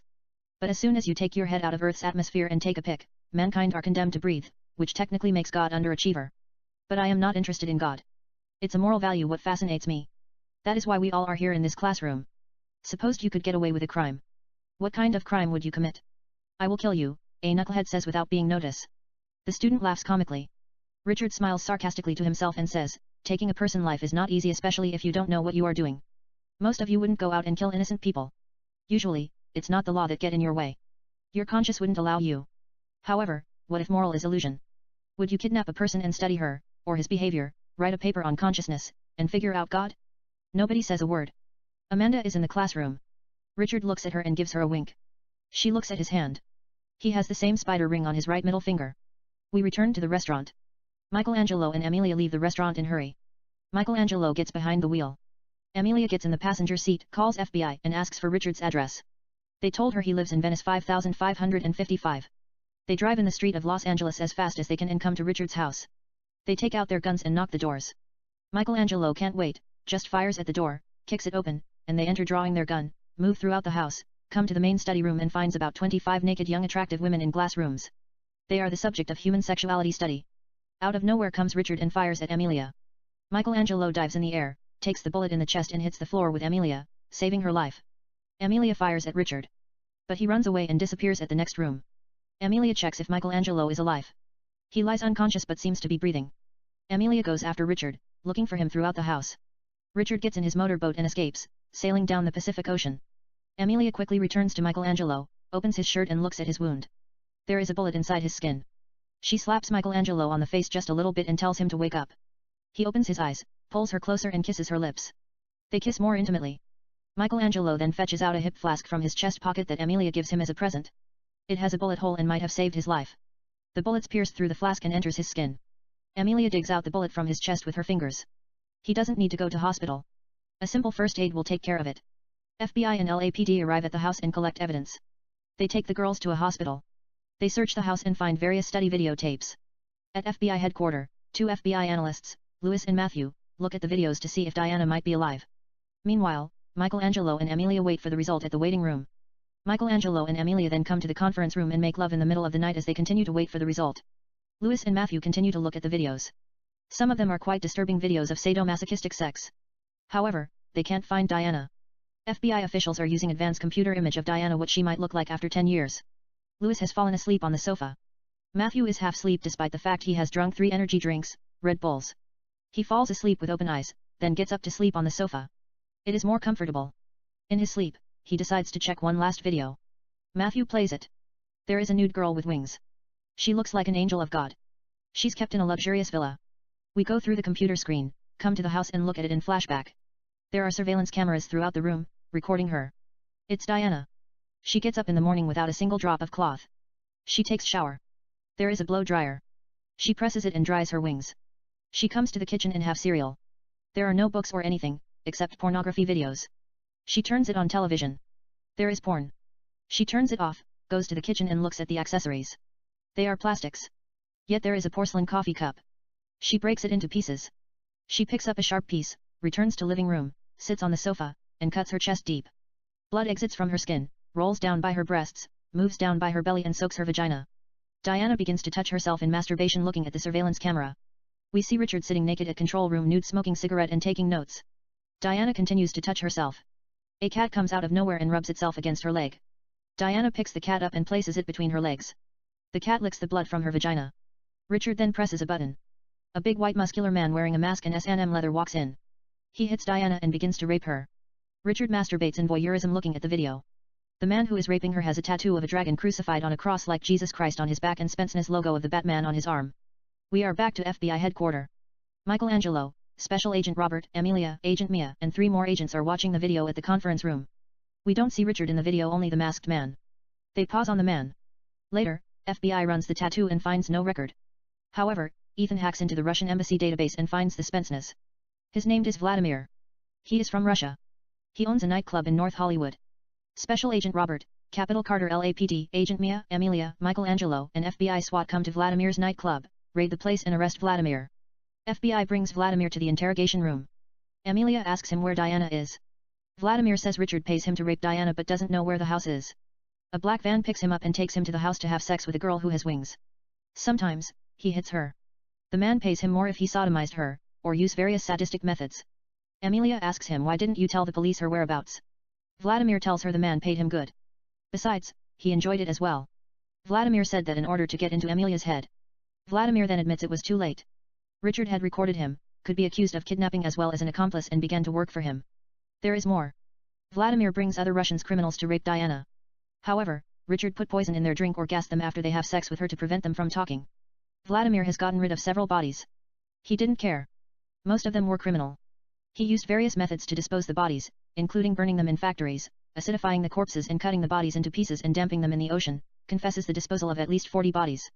Vladimir was deep into the vice. Amelia exposes the cleavage of her breasts in order to make him trust her and asks him in Russia where the house is located. She will let him fuck her in the ass. Vladimir tells her it's in Long Beach. The address is 1235. We return to Diana. She is in the bathroom. There is no surveillance camera at the toilet room. Diana has been carving toilet wall little by little each day to escape like Andy Dufresne in Shawshank Redemption. Diana removes the toilet, goes through the wall and comes to the basement, which leads to the ocean. Diana swims under the house, moves to the open ocean. She then swims toward the shore, gets out of the water and runs down the beach naked with wet wings while screaming help. Out of nowhere comes Richard, shoots her with a poison dart, puts her in his car and drives away. Meanwhile, Michelangelo, Amelia, FBI and SWAT come to the house, break the door, enter and search the place. There is nobody in the house. They are gone. FBI forensics collect evidences. Later, Michelangelo and Amelia come to Richard's father's house to question Jeremiah. Michelangelo tells her to wait in the car. He is just going to have few words with him. They will drive to his stepmother's house and asks Melissa few questions. She might tell them more about Richard than his father. Richard hasn't spoken to his father for a while. Melissa raised Richard. Michelangelo knocks the door. Jeremiah opens the door. Michelangelo tells him he wants to ask him few questions regarding to his son. Jeremiah invites him in. Michelangelo asks him what he can tell him about Richard. Jeremiah says Richard's mother was nymphomaniac. He caught her give Richard a blowjob when he was just 6. Later, she committed suicide in the bathtub nude. He found Richard with his mother in the bathtub sleeping without a cloth. They both were naked. Richard was cold. He has never recovered from her death. Later, Jeremiah married Melissa. They then got divorce. He gives her full custody of Richard. He hasn't seen him almost for 20 years. Michelangelo asks permission to look around the house. Jeremiah tells him make himself home. Michelangelo comes to the piano room and looks at few expensive paintings. He then sees the same cat from the video. It rubs itself against his leg. The old man is Richard. Michelangelo quickly draws his gun. The old man fires at Michelangelo in blink of an eye. Michelangelo quickly ducks and hits the floor. The bullet misses him by few inches. Amelia has heard the shot. She quickly gets out of the car and runs to the house. She enters the house drawing her gun. Michelangelo and Amelia search for Richard. It's a big farmhouse. They slowly exit through the side door, come to the main ranch and look for Richard. There are about 32 horses in the ranch. Out of nowhere appears Richard, and shoots Amelia in the chest. She falls on the parched grasses.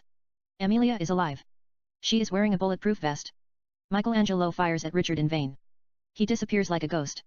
Michelangelo makes sure Amelia is okay, pulls her down the parched grasses and hides her by the door. She tells him she is fine. In the meantime, Richard presses a button and lets the horses out. It's to cause distraction. Richard fires at the roof to scare the horses. They come at Michelangelo and Amelia in confusion. It's a total chaos. Michelangelo holds Amelia and covers her with his body. Some of the horses step on him. Michelangelo makes sure Amelia is safe. He is bleeding from his head. Michelangelo then rolls with Amelia, and they hide by the wall. The horses continue to exit. Unbeknownst to Michelangelo, Amelia is hit by a horse in the head. She is unconscious. Michelangelo puts her on safe ground, covers her with parched grass, gets up and goes after Richard. He looks for him. Richard fires and hits Michelangelo in the arm, resulting him to drop his gun. Michelangelo quickly hides down by a stack of parched grasses. Richard has advantage, comes after Michelangelo to finish him. Michelangelo moves down and hides at another stack of parched grasses. Richard continues to search for him. He is following Michelangelo's blood and getting closer and closer. Out of nowhere comes Michelangelo and jumps on Richard. The gun falls out of Richard's hand. Michelangelo gets on top of Richard and punches him on the face. Richard takes out a knife and stabs Michelangelo in the side of his abdomen. Michelangelo holds Richard's hand and tries to take the knife. Richard flips him over. They stand on their feet. Michelangelo has nothing on his hand. Richard is holding the knife. Richard then grabs a latent and crashes it against the ground, setting the place on fire, and attacks Michelangelo in rage. Michelangelo tries to block the knife with his arm. The knife pierces his skin. Michelangelo falls. Richard holds the knife deep in Michelangelo's arm. Blood pours out of his arm. He pushes Richard's hand. The knife slowly exits from his skin. Richard then stabs him on the shoulder. Michelangelo punches Richard on the face and pushes him away. The place is on fire. It quickly spreads like a bad rumor. Richard comes at Michelangelo with everything he has like a pure psychopath and tries to stab him in the eyes. Michelangelo holds his hand, turns the knife and daggers it in Richard's throat. Richard is still alive. Michelangelo asks him where Diana is. He smiles at him sarcastically, spits a chunk of blood and dies at the spot. The place continues to be consumed with fire. Michelangelo comes to Amelia, quickly grabs her and carries her out of the ranch. Amelia regains consciousness. She asks him where they are. He tells her humorously. They're in the set of Joe vs. the Volcano. She smiles in beauty. They cuddle and kiss intimately. Michelangelo then hears Diana screaming for help from a distance, across the ranch. Michelangelo runs toward the sound. Diana is kept in an empty warehouse. Michelangelo breaks the door and finds Diana lying on the floor nude. Meanwhile, FBI and cops and firefighters arrive at the scene. Michelangelo carries Diana out of the warehouse and takes her to the ambulance as the firefighters take out the fire. The paramedics put Diana on a medical stretcher, place her in ambulance and rush her to the hospital. Michelangelo has lost a lot of blood. But he is filled with adrenaline and does not feel pain, refuses any kind of medical attention and just walks away from the paramedics. Amelia approaches him. He then faints on her arms. She sits on the ground and holds him. Amelia thinks he is going to die on her arms. Michelangelo tells her he is alright, just kiss me before I die. Amelia's eyes fill with tears. She gives Michelangelo a soft kiss on the lips. Simultaneously, Amelia's tears leave her eyes, roll down by her cheeks and fall on Michelangelo's face. Amelia wipes her tears from his face and kisses him more. They kiss French. The end. What do you think, Emma? Her eyes are filled with tears. Emma, I am speechless. It's one of the best stories I have ever heard for a while. The tears leaves her eyes in a heartbeat. She quickly wipes the tears with her hand. Leo, to Chris, have you written a complete screenplay for Lost Angel? Chris, I just wrote that in one sitting, and didn't even look at it again. Leo, that is cool. I have always liked taking chances. You know, I want to go back and make few changes. Let's add a daughter. Suppose Michelangelo has a daughter named Annie with his first marriage. He was married to a girl named Lauren. They got divorced. Michelangelo has a love-hate relationship with his daughter. She is 15. She is about to turn 16, and has been living with her mother. Michelangelo visits her once in a while. She is at the age entering puberty, PMS, and womanhood.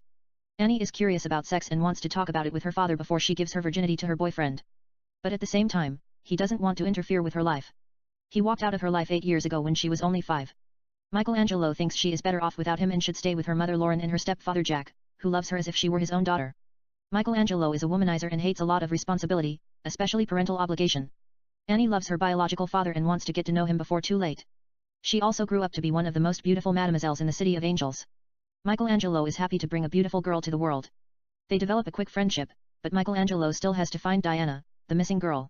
In the sense, Michelangelo sees Diana as his daughter. He focuses on finding her at all cost while neglecting his own daughter. He misses Annie's drama act, which she plays Juliet. Michelangelo promised her he would show up on time, but ended up missing due to one of the murder investigations. He sends her a teddy bear and apologizes to her. Michelangelo is also falling in love with Amelia, forgets to show up for Annie's sweet 16th birthday.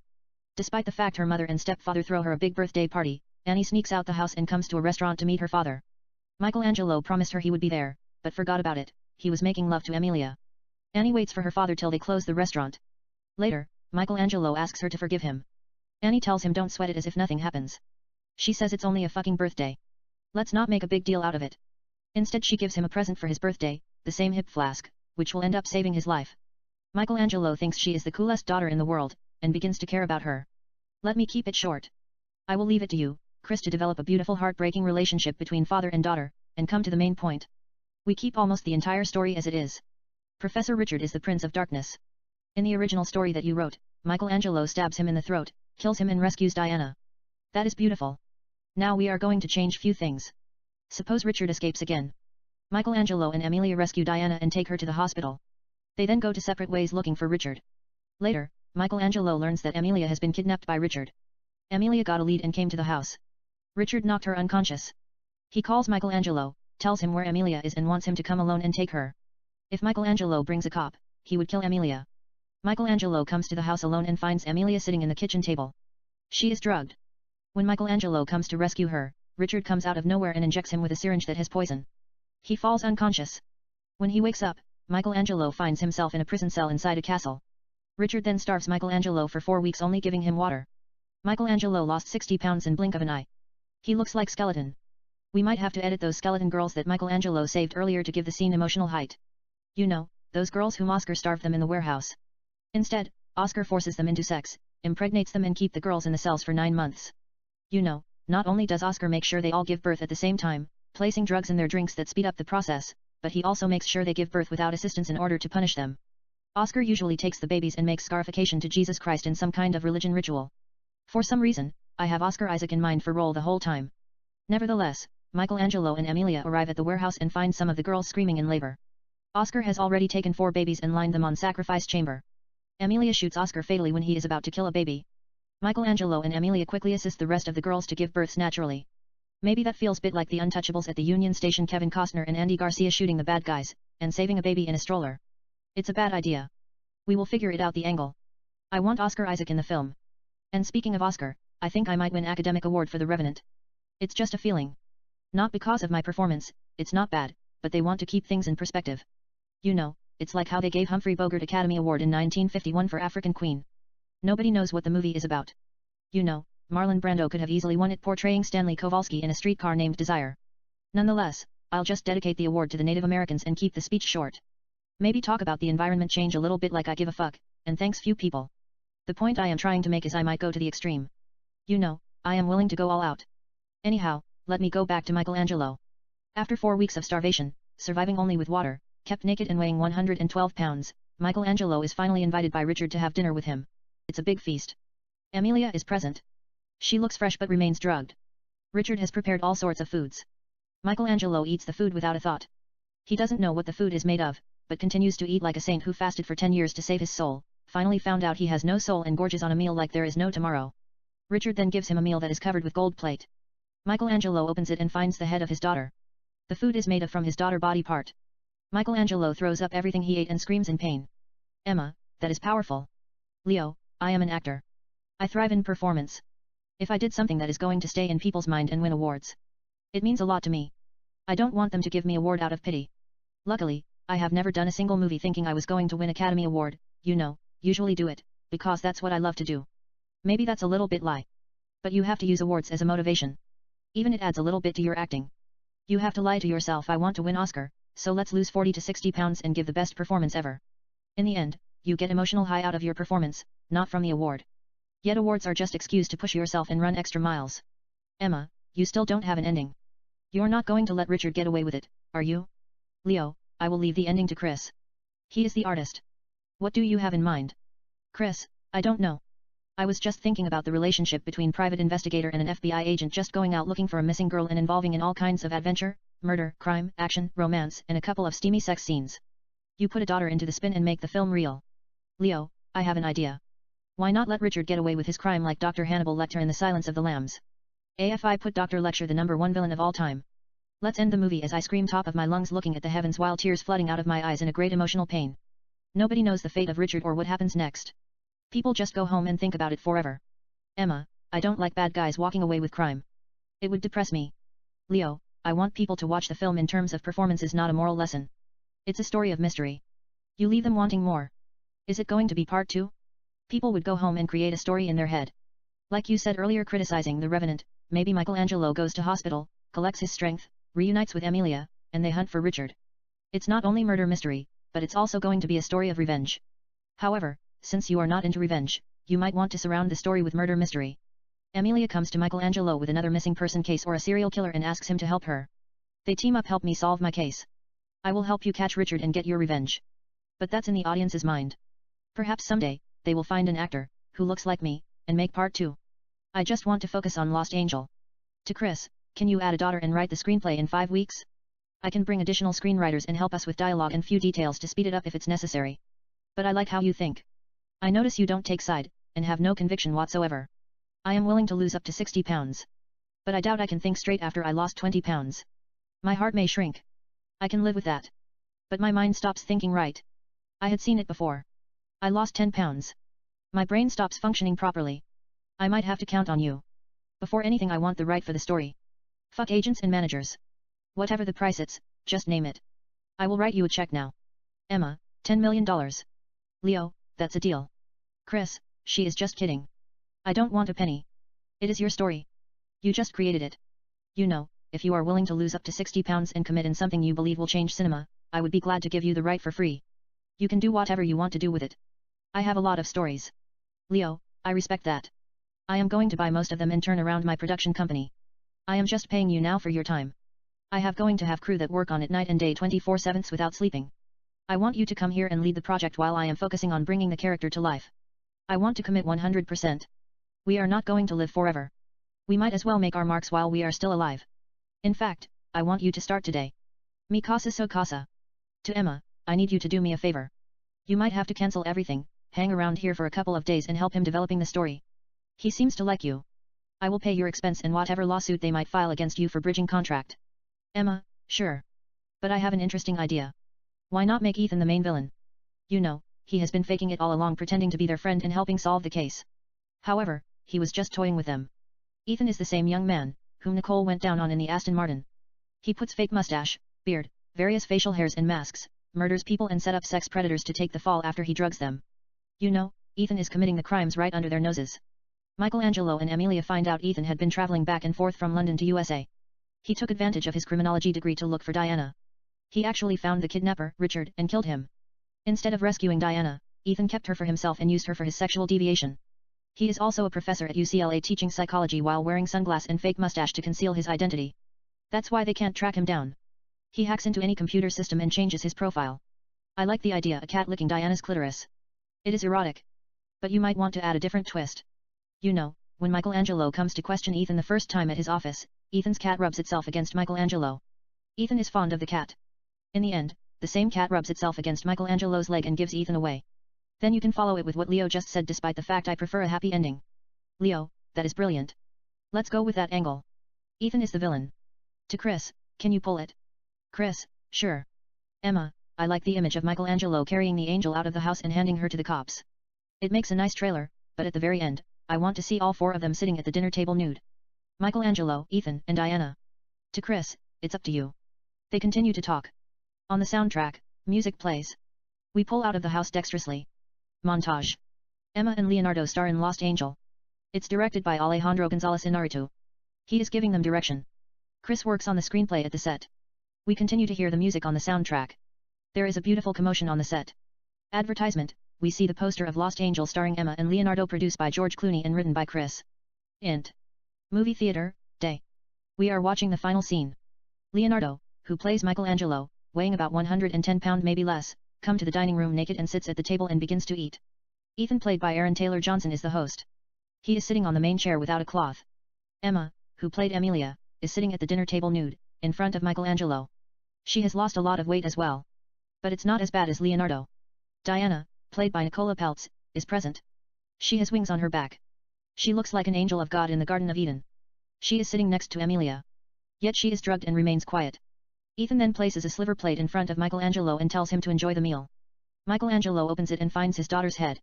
He gets up in panic, walks backward and looks at the table. He has been blinded by hunger, didn't even realize that he had been eating human being. We see her breasts, belly, private part, and feet, etc. Ethan is eating her heart. Michelangelo throws up what he just ate. He then returns to the table shaking as if he just come from Antarctica and looks at Ethan, who continues to eat his daughter heart with a knife and a fork. Michelangelo is lost in memories of his daughter. In flashback, montage, we see Michelangelo's daughter Annie, played by Lily Rose Depp, sitting at a restaurant and conversing, he teaching her how to drive, they taking a walk in the beach. Annie takes her father photo and show it to him. She then asks a stranger to take the picture of them together. Annie kisses her father on the cheek as the camera flashlights, etc. We are back to the house. Michelangelo has no strength. He looks like a skeleton that just came out of a graveyard. Out of nowhere a force enters Michelangelo's body. In a blink of an eye, he picks up a kitchen knife from the table, dives in the air and tackles Ethan. They fall on the ground. Michelangelo stabs Ethan in the neck with the knife multiple times. His face is covered with Ethan's blood. He continues to stab him in the neck like a madman. Blood pours out of Ethan's neck like a bad red oil foundation in Inferno. Michelangelo then comes to Emilia and gives her water. She drinks a little bit. It burns her stomach like hell. They hug and kiss softly. They have no strength. They slowly go down on the floor. She lies on his chest. Michelangelo continues to cry. Emilia kisses his face multiple times. She thinks she can take away his pain. He is in a lot of pain. Emilia cries with him. They cuddle and kiss intimately. We take it overhead shot and pulls out. The end. Int. Movie theater, day. We take the movie in big screen as the credit rolls. They stop the movie and turn on the light. Emma and Chris sit at front row. She has gained back most of the weight that she lost for the movie. Leo is present. He is sitting at front row as well. He has gained some of the weight back too. The audiences are silent for long seconds. They don't know what just hit them. They then get up and give Leo and Emma a standing ovation. Emma kisses Chris. Nicola Peltz is present. She is checking out Chris. He catches her eyes. She gives him a soft beautiful smile. Emma notices it. Chris and Emma kiss more intimately. Int. Beach, day. Chris and Emma take a walk in the beach, down the shoreline, holding arms. Emma, are you leaving me? Chris, why did you say that? Emma, it's just a feeling. Chris, what feeling would that be? Emma, the butterfly in my belly. Chris, no, I am not leaving you. Chris and Emma exchange soft kisses as they continue to walk down the beach. There is a silent moment. They walk more, then stop and stand lips to lips. Emma, under her breath, Chris. He gives her soft kiss. Chris, softly, what's it, dreamboat? Emma, let's fight for real. They exchange soft kisses. Chris, what do you mean? Emma, I want you to slap me. Chris, why? Emma, I don't know. It's a movie. Chris, they will make fun of us on Saturday Night Live. Emma, never mind. Just kiss me till my lips bleed. They kiss French. There is a mattress on the shoreline. It's placed for the sole purpose of the scene with a pillow. Chris picks her up, carries her on his shoulder and places her on the cushion. Emma lies on her back while resting her head on the pillow. Chris leans next to her and gives her a soft kiss.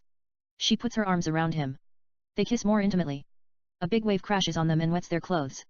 They continue to kiss as if their lips and tongues are made of true love. They then part their lips. Emma takes a deep breath. Emma, softly see.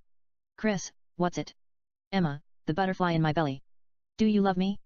He gives her a soft kiss. Chris, my heart says, you love her? Tell her she is the most beautiful girl ever. However, assure her of your love. Always bring it to her attention. How you love her more than anything else. Kiss her eyes. He kisses her eyebrow. Kiss her cheeks. He kisses each cheek. Kiss her nose. He kisses her on the nose. Kiss her soul. He kisses her collarbone.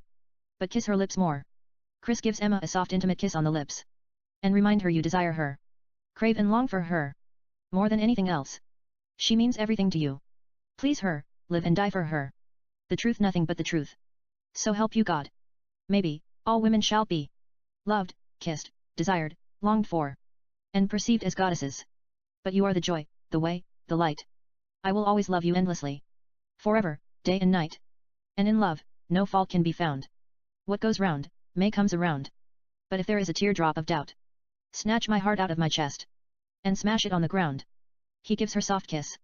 Sometimes, it feels like I am left down to my last luck. But it's not faith that I lack. I am here neither to witness divine intervention, nor to hear an answer for a question that I didn't ask, but to fall head over heels in love with thee, till my soul doth hit the bottom of my belly and to crack. You're given me passion, romance, dream more than I have whispered, screamed, breathed, and prayed higher.